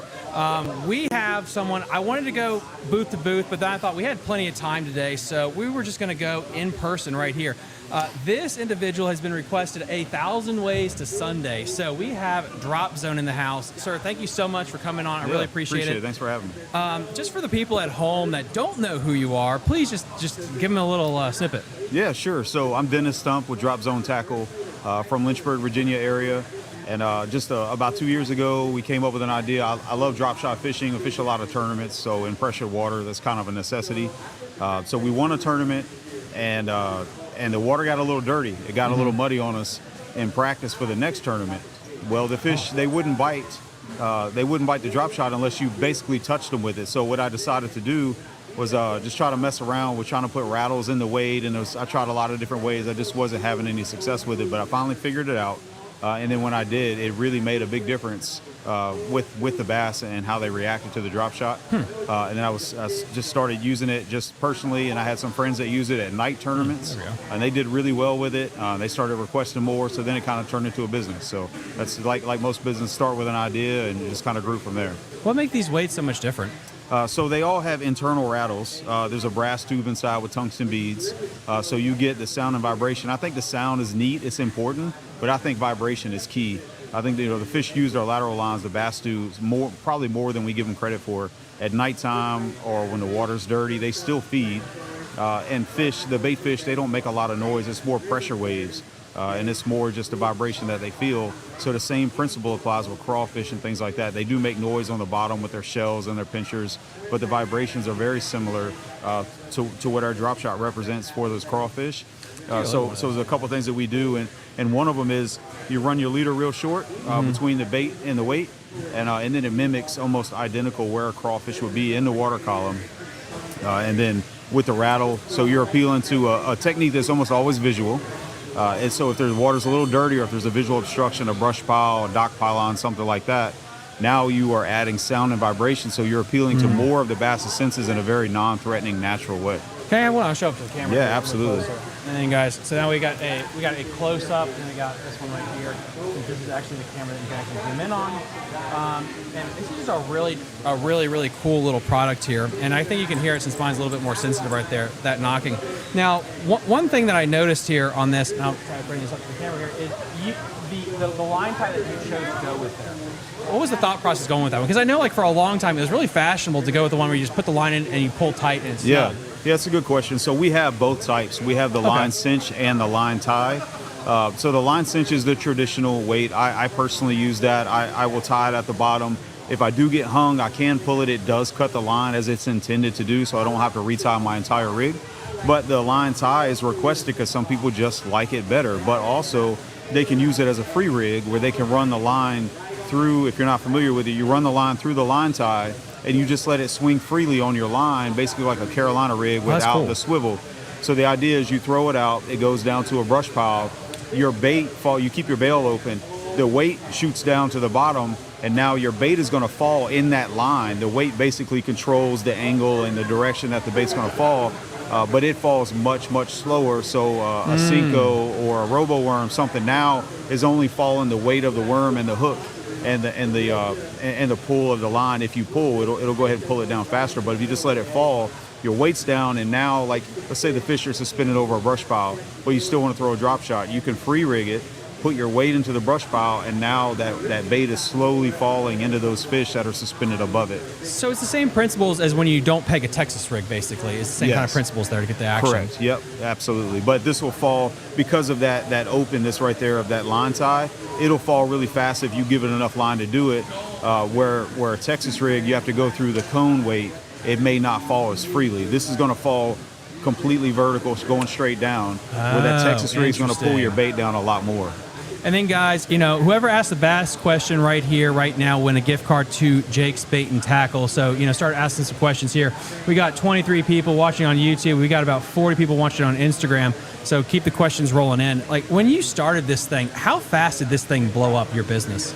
I'll be honest. It was surprising to me because, you know, as a fisherman, we all have ideas, we all do things, and I've never been in the area of like trying to be a business owner or anything like that. We're all bass consumers, bass product consumers. So to be able to make it and go through the manufacturing process, I had to figure that out. Packaging, writing my own patent, which was insane. What was that like? It was difficult because what helped was looking up other patents and getting the verbiage that people are using, so you're at least in the ballpark, and then working with the patent office, which is not terrible, but it's very lengthy, time-consuming, confusing, but it's still pending because I had the preliminary or the temporary patent. I forget the verbiage of it, but the temporary patent, that'll basically was a placeholder for about a year, and you need to get your permanent patent put in. And then that starts pending because it's about a 2-year process, and that's Holy the stage Lord. we're in now. So we have our place set in line, so no one can steal it from us. But we're still probably a year and a half away from actually getting it patented. So but that'll come with time. So let me make sure I understand this. It takes 2 years, like from you, like I'm thinking about doing a patent to getting it. That's a long process. Well, 2 years is from the time you submit your non-temporary, and again I forget the verbiage, but your non-provisional patent, to the time you actually get your patent done. It's a 2-year process because there's some back and forth. They suggest changes or say no, and no isn't the end of the world. It just means you may have to change some verbiage or some ideas that you have. You may have to alter it slightly just so you don't infringe on someone else's patent. So there's a lot to it. That's what these attorneys get paid a lot of money for. I don't have it to pay them, so I'm just trying to work through it myself. So it's been quite the experience, but that pretty much sums up the entire business because I will tell you this, in the fishing industry, people are so helpful. John That's awesome. Cruz has been an incredible mentor. I have never met him prior to having this product, and since then I've met him multiple times. I can call him anytime and ask him questions. He's been nothing but helpful. There's companies here, I'll name a few. Fish Sticks has been great. Gamma Line, Dale with Gamma Line has been awesome. Brian with Biz Baits, all those guys I've asked them questions, and they not only give me answers, they give me truthful, helpful, and really detailed answers. So this industry it's awesome to be in because it's kind of like a family, and everyone has been nothing but good to me so far. It really is a community. Yeah. And when you started out with the idea of like a rattling weight, but I see you got a couple other things like right here on the table with the jig head. Like which one came first, and then when did you branch off into these other items? Yeah, so I came up with the drop shot weight first. We only had a few sizes to begin with. Now we have 5 sizes, an 1/8 all the way through a half. And then we moved into both swivel types. So we do the round for like we talked about the free rig, but we also have the original line grip.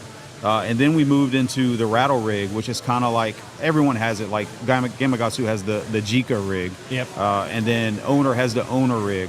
But ours has that same technology with the rattle and drop shot weight, but we powder coated it, put it on a welded metal ring, and put it on a VMC hook. So now we have the rattle rig. So you can do a Texas rig. You can crank it in like a crankbait, but you're adding sound and vibration to it. That's a really... And we've got a question that popped through a couple of times. Like, when is the best time to use a rattle in a bait? Does it have other times when it's like it works better, like dirty versus clear water, things like that? Yes, that's a great question. So yeah, dirty water is for sure going to be an awesome time to use it because if not, like I said, it's a really visual technique. So without adding sound and vibration, you're relying on how close can you cast to that fish. Can you get to where he can simply feel a small worm going through the water, or can he see it within a few feet of him? But if he can't because of the water conditions, maybe nighttime, maybe dirty water, adding sound and vibration not only helps him find it, but when he does, it makes a much more natural presentation because those are sounds that are like if you ever heard a hydro wave, they intentionally do all the scientific research. This sounds just like the crawfish on the hydro wave. So we went through a bunch of different materials to get that sound, and that's what we ended up with. And the vibration from the tungsten beads inside is key. So to answer the question, dirty water, I definitely would use it, but I use it a lot at Smith Mountain Lake and clear water, and I'll use it at times when it's really pressured. And the reason is the fish see drop shots, they see shaky heads, they see jigs and everything else. But when you add just a little something different, and it doesn't mean change the color of your worm, you can throw the same thing, but now you're adding, again, you're appealing to more of their senses. So if things are tough for you or you're going behind people in a pressured lake, you add the sound and vibration, you're appealing to more of their senses, and you're going to actually like get more bites because you're just doing something a little different than the guy before you or something they haven't seen forward-facing sonar has taught us so much about bass behavior. Yes, and it I can has. throw it out there and watch those fish go to it, and they'll leave it. And then I've seen fish swim away from the drop shot. I start shaking it, and you get that sound and vibration. That fish will circle around a dock post and come back, and now he's nosing down to it. You can see the arc or the image on the screen tilts up, and then before you know it, he's loading up on the rod. So there are times where it's not going to make any difference because high bluebird skies, maybe the fish just aren't biting that day. But there are 100% times that you're going to throw it out there, you're going to get more bites with that sound and vibration simply because it's different than any other time that they have heard it, seen it, whatever. So the more senses you appeal to, the more realistic, the more natural it seems in a non-threatening way, the more bites you're going to get. That's just what it comes down to. I want to make sure I get you back to your booth. I don't want to keep you all night here, but we got Colton 111. Josh is the man. Does Drop Zone have a website? That's actually a really good question. Yep. Like, how, if people aren't at the Richmond Expo, how can they actually get in contact with you to get some of your baits? Yeah, sure. So rattleshots.com is the easiest way. We send it out the same day or next day shipping. And if we have a second, I want to introduce the newest product that we have. So our newest product is a rattle and shake your head. It's probably the most requested thing that we've had. The inventory is supposed to be in next weekend. I'll be in Knoxville doing a show there, but when I get home, I'll send out all the orders, and they are available for pre-order. So the idea behind that is, we have 3 sizes: 3/16, quarters, and 3/8. Can I see? I want to show something there. So the idea behind it, the design here is when the line is tied here to the line tie, every time that you lift it up, when you shake it, like you would do a traditional shake head, every time you lift it, it engages the rattles. That is brilliant. So you can't not use it correctly, as long as you're keeping it somewhat close to the bottom, because you don't want to keep coming up off the bottom. But if you shake your slack every time it pops, and that worm's going to lift it back up like a BizBait's Dizzy Diamond worm, it's very buoyant. So it's neutrally buoyant, but it's going to stand up. So every time you pop it, you engage the rattles, and then it goes back to its natural position. And that's the idea behind the shaky head. And again, they're not in stock yet, but we are taking pre-orders. So I'm going to Knoxville for a show there, and when I'm done there, I will send out all the pre-orders. But I'm setting aside those so I don't sell out. I'm not getting a huge order of the first run. They may sell out there, they may not. So if you guys are interested, check us out at rattleshot.com. Get your pre-orders in, and I'll send those out as soon as I get back. I can see this, guys. I mean, I know I have a ton of people at Kerr and at Smith that listen in. You know, we have Billy Coles on like every single month. Yeah. But for the smallmouth people, I do think rattles make a big effect, and our drop shot guys, especially on the upper Potomac, Big Slack, those areas. What's the heaviest that you go up to with your drop shot weights? So our drop shot weights, they run from 1/8 ounce all the way to a 1/2 ounce. Good. Yeah. Okay. Yeah, that half ounce is important. There's a lot of people that buy them and they take them up north to St. Lawrence and things like that, and they say that they do really well with them. I haven't been. I'm dying to go, but yeah, smallmouth. The first summer I used these at Smith Mountain Lake, I caught more smallmouth that summer than I had in several years prior combined. They're curious and they're aggressive. And again, the drop shot's a great way to catch smallmouth. So the first year I was surprised at how many I actually caught. I was fishing offshore humps and things like that, and the smallmouth were just really destroying it. It was a lot of fun. That's freaking awesome. And then last thing before I let you go to get back to your booth is, what is your favorite drop shot bait? I like, probably 90% of the time when I'm fishing, I throw a robo-worm. Robo-worm? Just really simple. It moves great in the water. They have a lot of good color selections. It's real subtle, and that's just kind of it's what I started with. It's what I gained confidence in. I'm sure there are other great baits out there, but personally, that's what I throw. That's awesome. And then guys, please go check him out. Go check out the website. I'll put a link in the episode description as well for the re-upload to that. We're going to take a small break because we're going to be loading up our wireless software so we can go check out some more kayaks. But stay tuned. 5-minute break, and then we're going to be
Got him. Got him. Big one. Big one, guys. Big one. Alrighty, guys. Sorry about that. We are back. Nice. So we got our live podcast studio all set up. I'm pulling back here. Years ago, that would cost $10,000 to do. Crazy. Well, my phone was like $1,000. Free now. All right, Carly, you're live.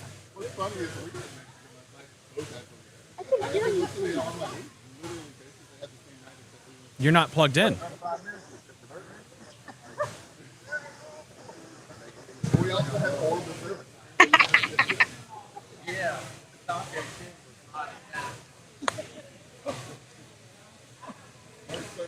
This is why you need the help.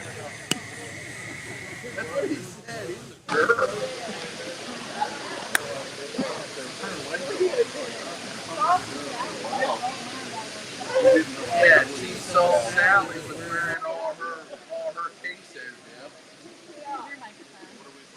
Thomas. He is on. Look, he's right there. Thomas. I don't speak sign language. Are you guys gonna walk or do you want me to go? We're coming to you. Oh, yeah, we're coming to your booth. We're interviewing there. I'll come over there. We're already set up. That way we can see all you. Yeah. Oh, okay. Sorry about that, guys. 3, 2, 1, and we got. Right here. Can you hear us? Yep. Tedrick, Christopher Tedrick. What's up, buddy? So this time last year, I got to tell the story real quick. This time last year, we're here. He hit it off with this guy right here. All right, was he two-time Bassmaster Classic or one-time Bassmaster Classic? One time back in One time. 99, Davey Height. And Davey, he hit it off with him. Davey said, I'll give you 15 minutes in the tub, fast tank. Next thing you know, Chris is up here talking about his bait, and then he throws the first one in the water in the tank, brings it across the top, and he says, sometimes you let him sink a little bit, and he lets it sink, flutter down about the third crank. Largemouth loads up on it. Yeah. And so people were coming up saying, where can I buy these spinner baits? And he wasn't selling at that time. So but in a year's time, you worked your tail off to make a lot of these spinner baits. Tell us a little bit about your custom spinner bait here. Everything's totally custom from scratch. I bend the wire, pour the lead. All my components are American made. I get all from American made suppliers. I don't like buying from overseas.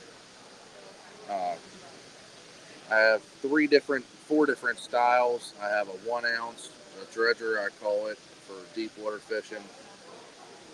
I have a double Colorado, I have a double willow blade, and I have a finesse turtleback blade for river fishing. That's a 3/8 spinner bait with a Mac willow blade on the end of it. I have wire bent on that so it's a smaller profile for smallmouth. And I started pouring buzz baits last year. The quality's really good. I can attest. I've started throwing his spinner baits in the Susquehanna River. I've had good luck. 4, a little shy of 5 pounder on this particular color here with this blade. I really like this blade. You don't see this very often. The copper blade. I've had a lot of good luck. It really resembles the War Eagle spinner bait. If you guys can remember, you all know the War Eagle. And the copper, I don't know what it is about the copper, but I don't know if it's the little limited flash or what it is, but I seem to catch more fish on the copper than I do silver or black or any other color. What of these, Chris, because you are also a local guy, you're fishing the Upper Potomac. Yes, sir. And so what are some colors that you think work really well on the waters that you're fishing? Spinner bait's very situational. I mean, to be honest with you, it's a high, dirty water bait. I like throwing, me personally, I like throwing a silverish color like here, or a bleeding gill color. I've named that bleeding gill after Jared.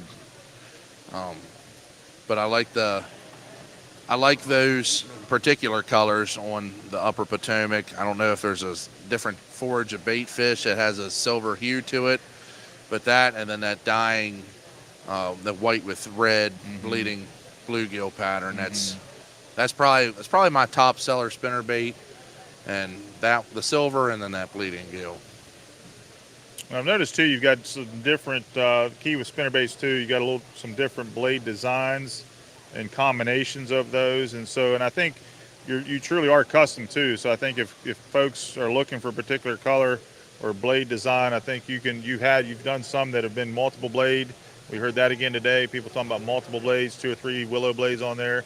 You've been able to do that. So if there's any special request, give you time, and I think you can usually fill that, correct? Yeah, that's what I'm working towards. I figured out what kind of blades I need to make sure the 3 or all 4 of those blades spin on that wire on a clevis. So I figured it out. I haven't really had a request for it, so I have a small stock of them, but I want to make sure they work before I get them out. Well, I still say just in a year's time we're selling them at Jake's now, and just to be able to come here and set up at the Richmond show is impressive in my mind. I appreciate that. Yeah, I've had a lot of time making and trial and error. I have more colors I have in my mind, some advice I've gotten down here, and some things that I'm thinking about doing. I'm going to start maybe branching out and doing a little bit of different than what I've been doing to try to not keep all my same stuff that I have, but start trying to grow it a little bit more. What kind of trailers do you like to use on a spinnerbait? I really don't throw a whole lot of trailers, really? But if I do, it's I always support other local guys like Snagler, Backroom Baits, Undercover Baits in our area. I use their swim baits. I don't really have a favorite. I try to support the other local guys too, because they help me out. I heard that in a seminar today too. They were talking about water clarity, and sometimes they're not going to use a trailer. They're just going to run it. He said he calls it running it naked. But then, like, I've always run a trailer, but I think that's interesting. You can go both ways. And then trailer hooks. Do you ever run trailer hooks off of your spinnerbaits? Almost all the time. All the time. Okay, cool. Good stuff. A lot of times I run a trailer hook off, because when you cast out, especially if smallmouth in the river, you cast out and there's a fish laying behind that rock. You bring it by him really quick, and then you slow it down a little bit.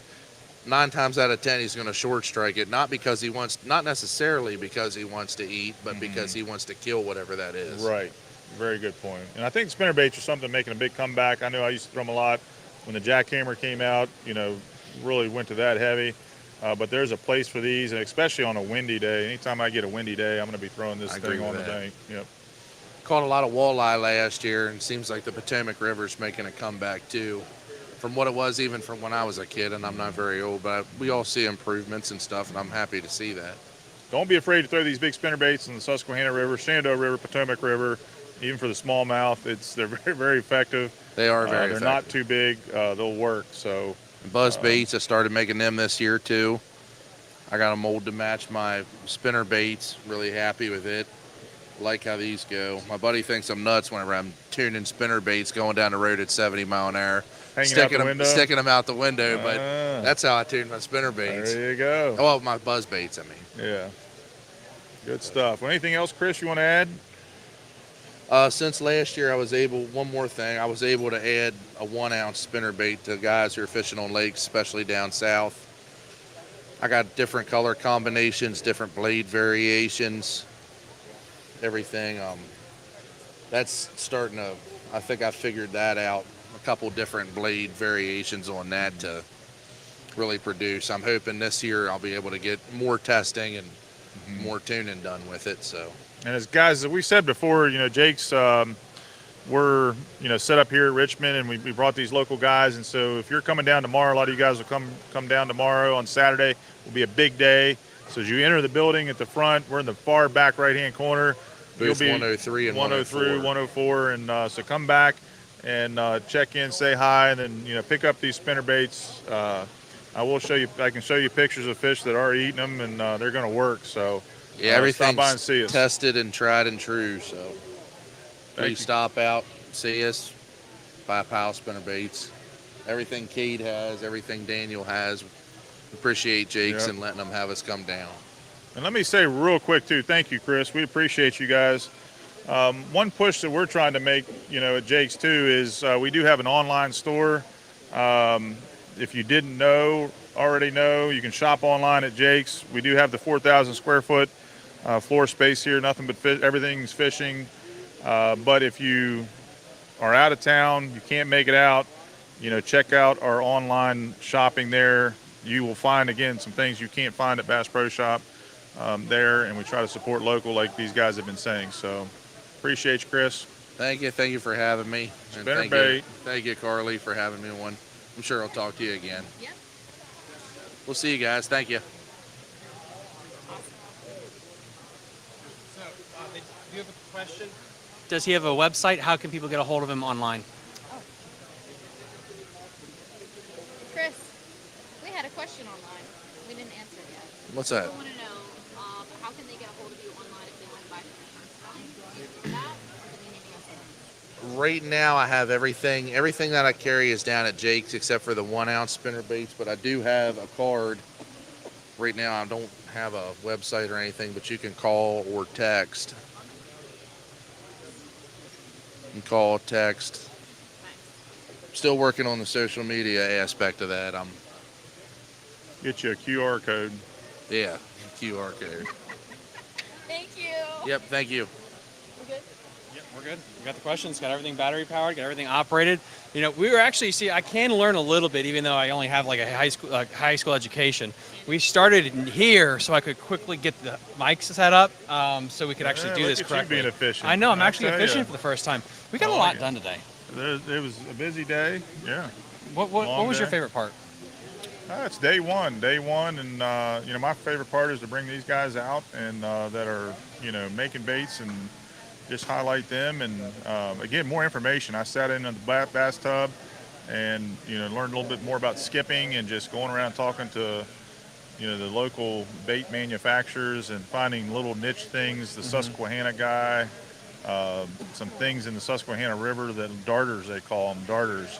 Yeah. I know about the Hergomite, I know about the Mad Tom or Stonecat, but the darter was something I'd never heard before, and so it's like, whoa, like that's really cool. I want to try that, so stuff like that I think is cool.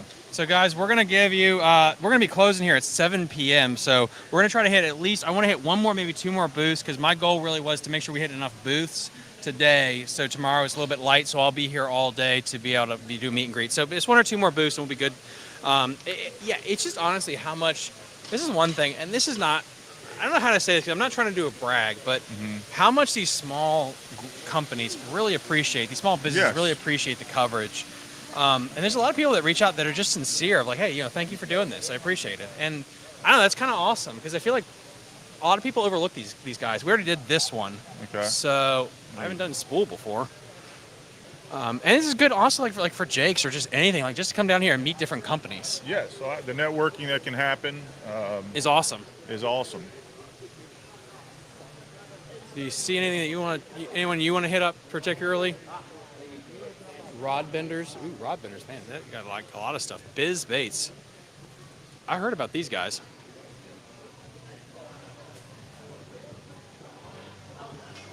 How many laps have you made around here? A couple. I've been cruising around. We can talk to Kipper here if you want. Yeah, sure. Because this is something a little different. You guys interested in jumping on the Fishing DMV real quick? Talk about your rods. Just tell us about your custom rods. Well, you're the rod builder, eh? I'm going to ask you questions, and you just tell us about. Guys, Kipper sticks, Jake's is 11, 12 years old, and I still own 2 Kipper sticks and absolutely love them. Tell us actually about this rod right here and what makes this rod different than the other ones. This, I think, is kind of interesting, Thomas. Yeah. Well, this is my kayak series rod. As you can see, the split is actually shorter than most traditional rods. I'll hold that so you. And at the same time, I also incorporate a large hook keeper here so kayak guys can tether to themselves. But the shorter handle when you're on a kayak and you have the life safety vest on, the longer handle makes it harder to cast. That's why we shortened this handle up to the kayak rod. And it's available in wind and cork. So any color you want on the wind we can do. And I have 4 different colors on the cork we could do. Can you tell us a little bit about the building of the rod, the blank, and the back, the tips, the fast, like just what separates rods? I mean, I know like whether we're throwing crankbaits or a jig or different things, like can you just kind of talk to that as a rod builder? Yeah, mainly there's power and there's action, and they are two different things. Like this particular rod here is a medium power, fast action. The action basically means it's 30% backbone, 30% tip action, which is good for your plastics on hook sets and stuff like that. But if you're throwing a crankbait, you want to soften that action up and get like a 60-40. Let the rod do some of the work and load up for you. You know, you'll never feel all the vibration in a fast tip as you will a moderate fast tip, which is a 60-40. And you get to your smaller crankbaits, we even drop down to a 50-50. 50% backbone, 50% tip action. And on that rod, you do not set the hook, you just lift your tip and the rod will, the lure will set itself. So we got Brandon Solas online asks, how much does that retail for? This particular rod right here is 170. 170?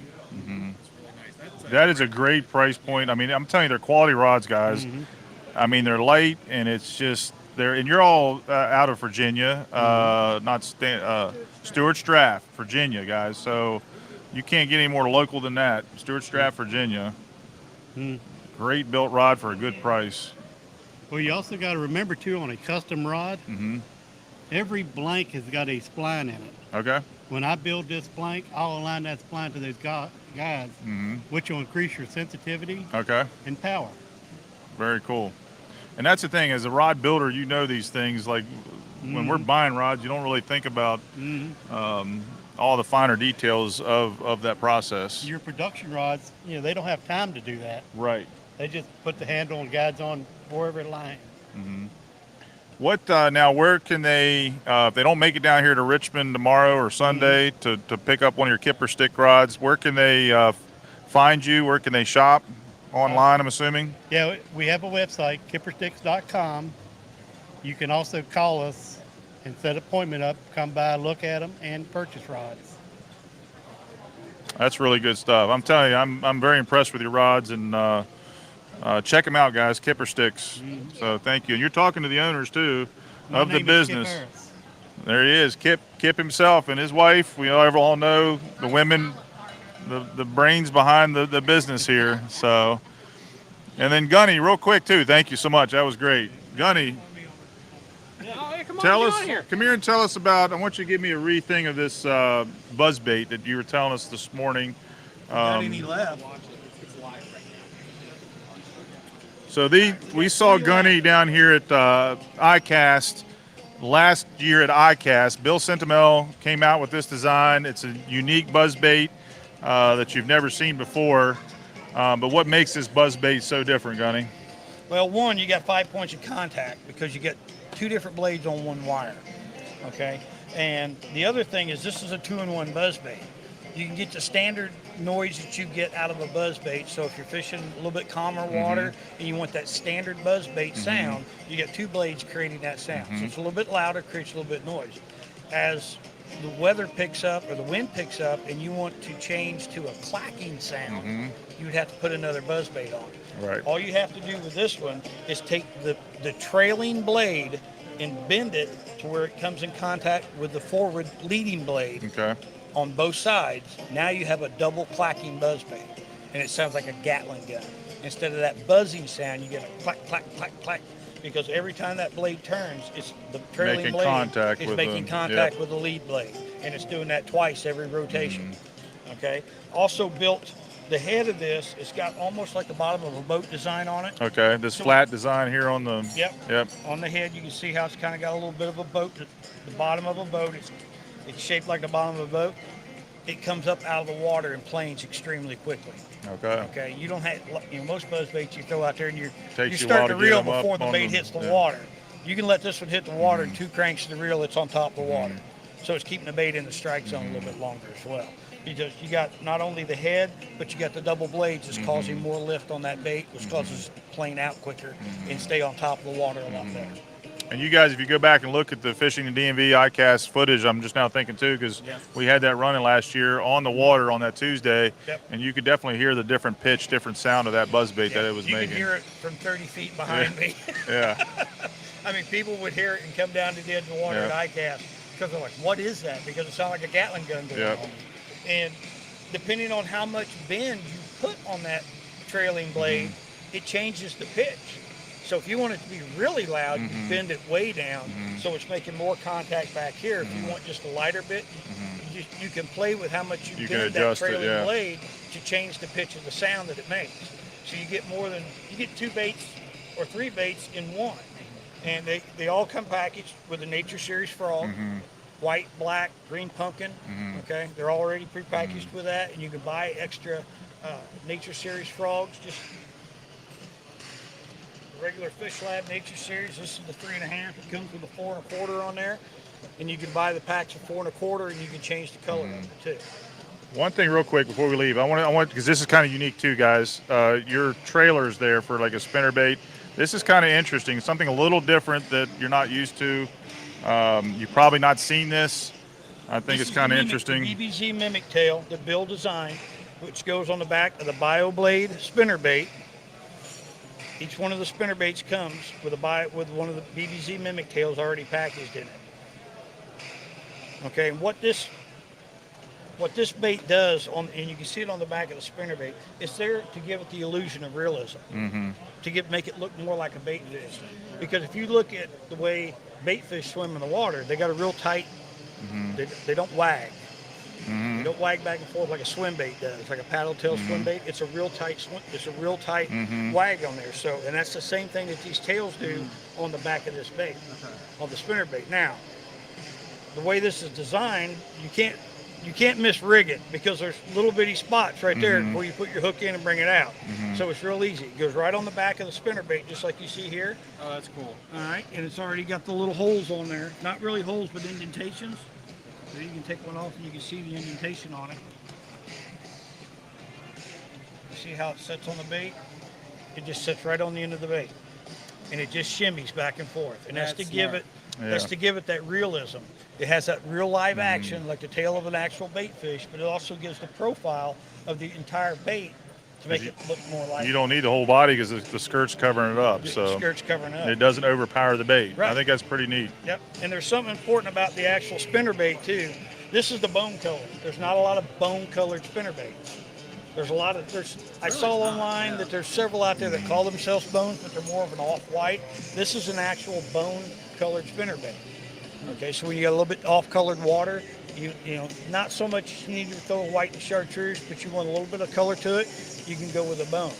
And what Bill did different with this bait, and I talked to him on the phone, and he sent me pictures and stuff when we were designing this, because the whole purpose behind this spinnerbait, because there's not a lot you can do to change a spinnerbait. They've been the same for 50 years. All right, so what could we do with this bait to make it a little bit different? What we did is the degree that the wire comes out of the head. Most of your spinnerbaits come out with about a 30, 35 degree angle. This comes out with a 50 degree angle. So when this bait's, and your line's tied to the R-bend here, it's keeping this bait more horizontal in the water column. Instead of that hook being down at an angle like that, it's keeping it more level. Now, we can't get it completely horizontal unless you build an inline spinnerbait, like a rooster tail. Okay, but this only runs at about a 2 to 3 degree angle down instead of a 35 degree angle down that most baits do. So when you have those blade strikes, when the bass comes up and just hits those blades, extra long 5/0 hook, and look how far back the hook is compared to the blades. So when they slap and hit and miss those blades, you got more hook back here to get them. Sorry, I mean, thank you so much. I really appreciate it. If people want to get this and they're not able to get down to the expo today, where can they find it? Warehouse. Tackle Warehouse. Yep. Tackle Warehouse. Kip and Shawnee will have them in there. I mean, if you go to see the rods, they'll have the baits there at the house too, with the rods. But other than that, you can get them at Tackle Warehouse. They do have some Fish Lab tackle and Sportsman's Warehouse carries some of the Fish Lab, and we're working with a store in Fredericksburg. When the store assistant manager is here today, we're working because she wants to carry all the new Fish Lab tackle in there. So we're carrying at Jake's too. We've got all of this at Jake's, all that Fish Lab stuff right there, creature baits. The spinnerbait's a little different because, I mean, it's not different because it's a spinnerbait, but the way it was designed, a light wire, 0.35 gauge wire. So you got a real small wire that creates a lot of vibration, but it doesn't wear out. I've caught multiple fish on it and never had to adjust the blade. Guys, that's freaking awesome. Thank you, Gunny. Yep, thank you so much. We're gonna hit one more booth tonight, guys, before we call it. As Thank I you, knock guys. out all the rods. Thank you. I want to hit one more booth. What is the last one? Carl, you get to pick.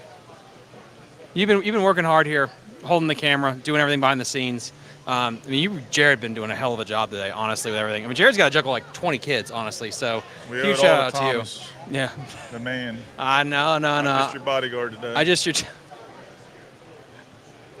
can't. What are we can't thinking? even. What do we want to see? I don't know. Like, is there any booths that ever stuck out to you? Missile baits. Actually, somebody wanted to talk about missile baits. We can do that. And I- They're not here. Oh, they're not here? Okay, We never mind. can hit Dave if you want. Let's hit David up. Yeah, let's go with that. If he's got a second. Here's our man. If you guys fish Lake Anna, you know this guy. I'm going to hand this to you. Sure, Lake Mike. Anna. Hi, boss man. We're Yep. on Fishing the DMV. Fishing the DMV. We're live right now. What's going on here? Yep. You've been doing this for, what'd you say, 30 years I'm earlier? back from the old days at the old Bass Aram at the Richmond Fairgrounds back in the late 80s all through the 90s. And we're back here now at the Richmond Expo and bigger and better than always. And I'm glad to be back and look forward to seeing everybody tomorrow. Guys, thank y'all for what y'all do promoting the sport of fishing and everybody gathering together. And that's what I like about this event. It's just like a big social event and a reunion, and you look up, you see another long-time friend. And like I say, some of us old timers are still here. Hope everybody's well, families, be blessed, everybody. How's Lake Anna fishing? Hey, excellent. Check out Sturgeon Creek Marina's website, everybody. See how the guys in the Winter Series tournaments are doing. The diehards of the diehards are having great success with bags, 20 pounds plus. Just go to Sturgeon Creek Marina. They have everything documented on the Facebook site. And that's just a testimony to how Lake Anna is definitely fishing right here in the heart of the winter. And again, those guys are diehards and they are catching. So it's just good to see everybody, man. And looking forward for a big day today after Friday. And again, thank y'all for what y'all doing promoting. No, you're very welcome, sir. Thank you so much. Man, thank Thank you, you. guys. Thank you. Roll, See you. fellas. All right, let's start making our way back, I guess, since it is basically 6:43. They're shutting down. We've been here all day, and I'm going to be back here at 7:30 this time. I actually will be back this time at 7:30. I'm sorry about that. When I was a little late this morning, I should have set up more equipment yesterday, but I did not. You're right, missile bait is gone. Guys, I know we had like 50 people asking for missile baits. Jared and Jenny have they're not here, but Jared and Jenny have a relationship with them. Jenny does shots with them every iCast, so I wanted to make sure Jared was there to talk to them since he's got that rapport. It's absolutely freaking awesome. And you know what's so interesting? These colored rods, too, are becoming a big thing for catfishing now. It's such a neat idea.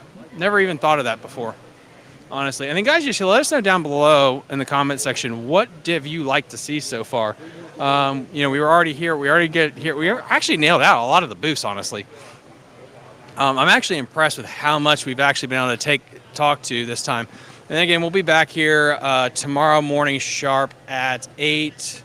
I'm sorry, not 8. We're going to be here at 7:30 tomorrow morning. 7:30 tomorrow morning to continue the coverage.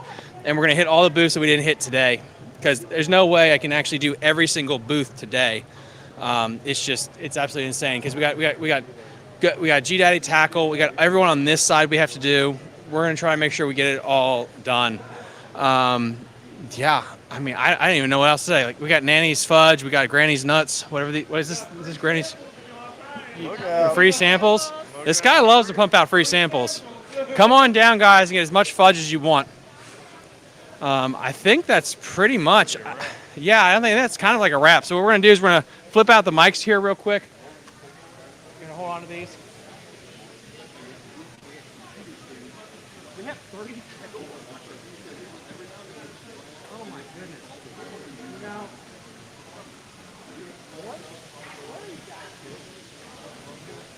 Families, why aren't you? And you're off. You're good.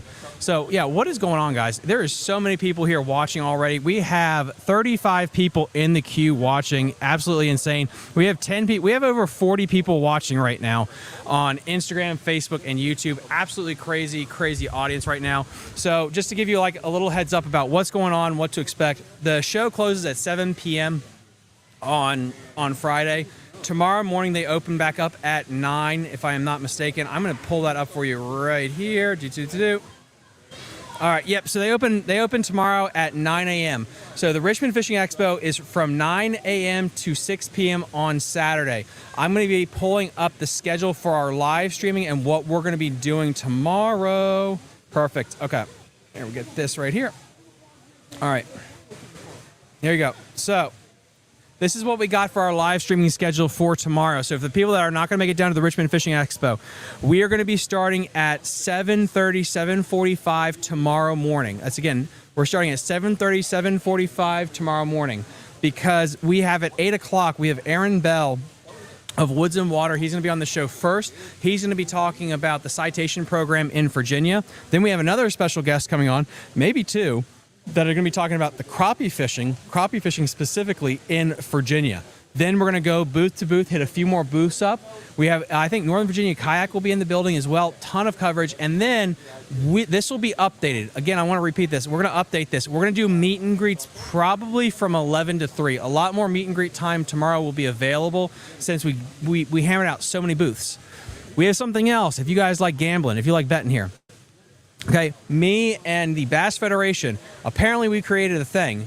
When this seminar is over on Sunday, there's going to be a trout fishing competition amongst some of the biggest bigwigs in the Richmond Fishing Expo. Maybe we can get less involved too. What it's going to be is going to be like a 10-minute stop clock. We're going to have 10 minutes on the clock, and they have to catch as many trout as possible, the winner. We'll get a big prize. The other person has to jump into the tank. That is Sunday at the end of the event. So again, what I'm going to do is I'm going to upload right now to Facebook, Instagram, and YouTube the updated schedule for live streams and meet and greet. If you guys have questions or anything like that, please, please, please message me on Facebook, Instagram, or you can email me, fishingthedmv@gmail.com. Please do that so I can get your questions answered about the show, about anything you want me to cover going forward. And then the last thing, this is a shameless plug, and I do apologize. The way that we can bring you all this coverage for absolute free is because of all of my Patreon supporters. Patreon is basically a way that you can help fund the show. You get a lot of free content, a lot of private content only for you, and you also get 5% off every single order to Jake's Bait and Tackle, either online or in person. 5% off every order, every single month, indefinitely. So if you would like to actually help us out, keep the show going, please look at supporting us on Patreon. Our goal, we got permission from Virginia and Maryland DDNR to create a nonprofit so we can help stock our local waterways. So local lakes, smaller lakes, rivers, streams, smallmouth, largemouth, we can help start doing that. Once we hit 1,000 Patreon subscribers, we're going to start our nonprofit. We're not just going to be doing stocking. We're going to help with youth programs. We're going to help with facilities, help build up boat ramps. There's so many things that we want to do with our nonprofit that could be separate from the Department of Natural Resources, but we can do to help support them as well in our local community. And what's nice is you guys get to have the say. You guys get to have the power. You get to see what happens. So again, if you want us to hit the nonprofit or if you just want the show to continue, please help us hit our goals. Our first goal is 100 Patreon subscribers. That will keep the show going indefinitely. We need to hit 100 to keep Fishing the DMV alive forever. And then eventually we're going to hit 1,000 Patreon subscribers and we're going to start our own nonprofit so we can really help shape and help the community before. Link in the episode description to the Patreon. If you'd like to sign up, I'd really appreciate it. It would really help us out. We got one question here. Let me get it from Bob. Bob, bass guides. Yes, we're going to have a couple of bass guides on. We had Jeff Green on. He's an absolute legend. Upper Potomac, Susquehanna. We have a ton more bass guides that we're going to try to get on the show as well. But then we also have a list of ton of fishing guides that I have on every single month. Go check out the back catalog of Fishing the DMV on YouTube, Apple, Spotify, what have you. Again, guys, if you have any questions, please reach out to us, and we're going to see you next time on Fishing the DMV. And we're going to see you next time on Fishing the DMV from the Richmond Expo Live. Bye. You're listening to Fishing the DMV with your hosts, Thomas Ahrens and Jared Mounts. Fishing the DMV is brought to you by Jake's Bait and Tackle, located in Winchester, Virginia. If that doesn't get you jacked up, I don't know what will.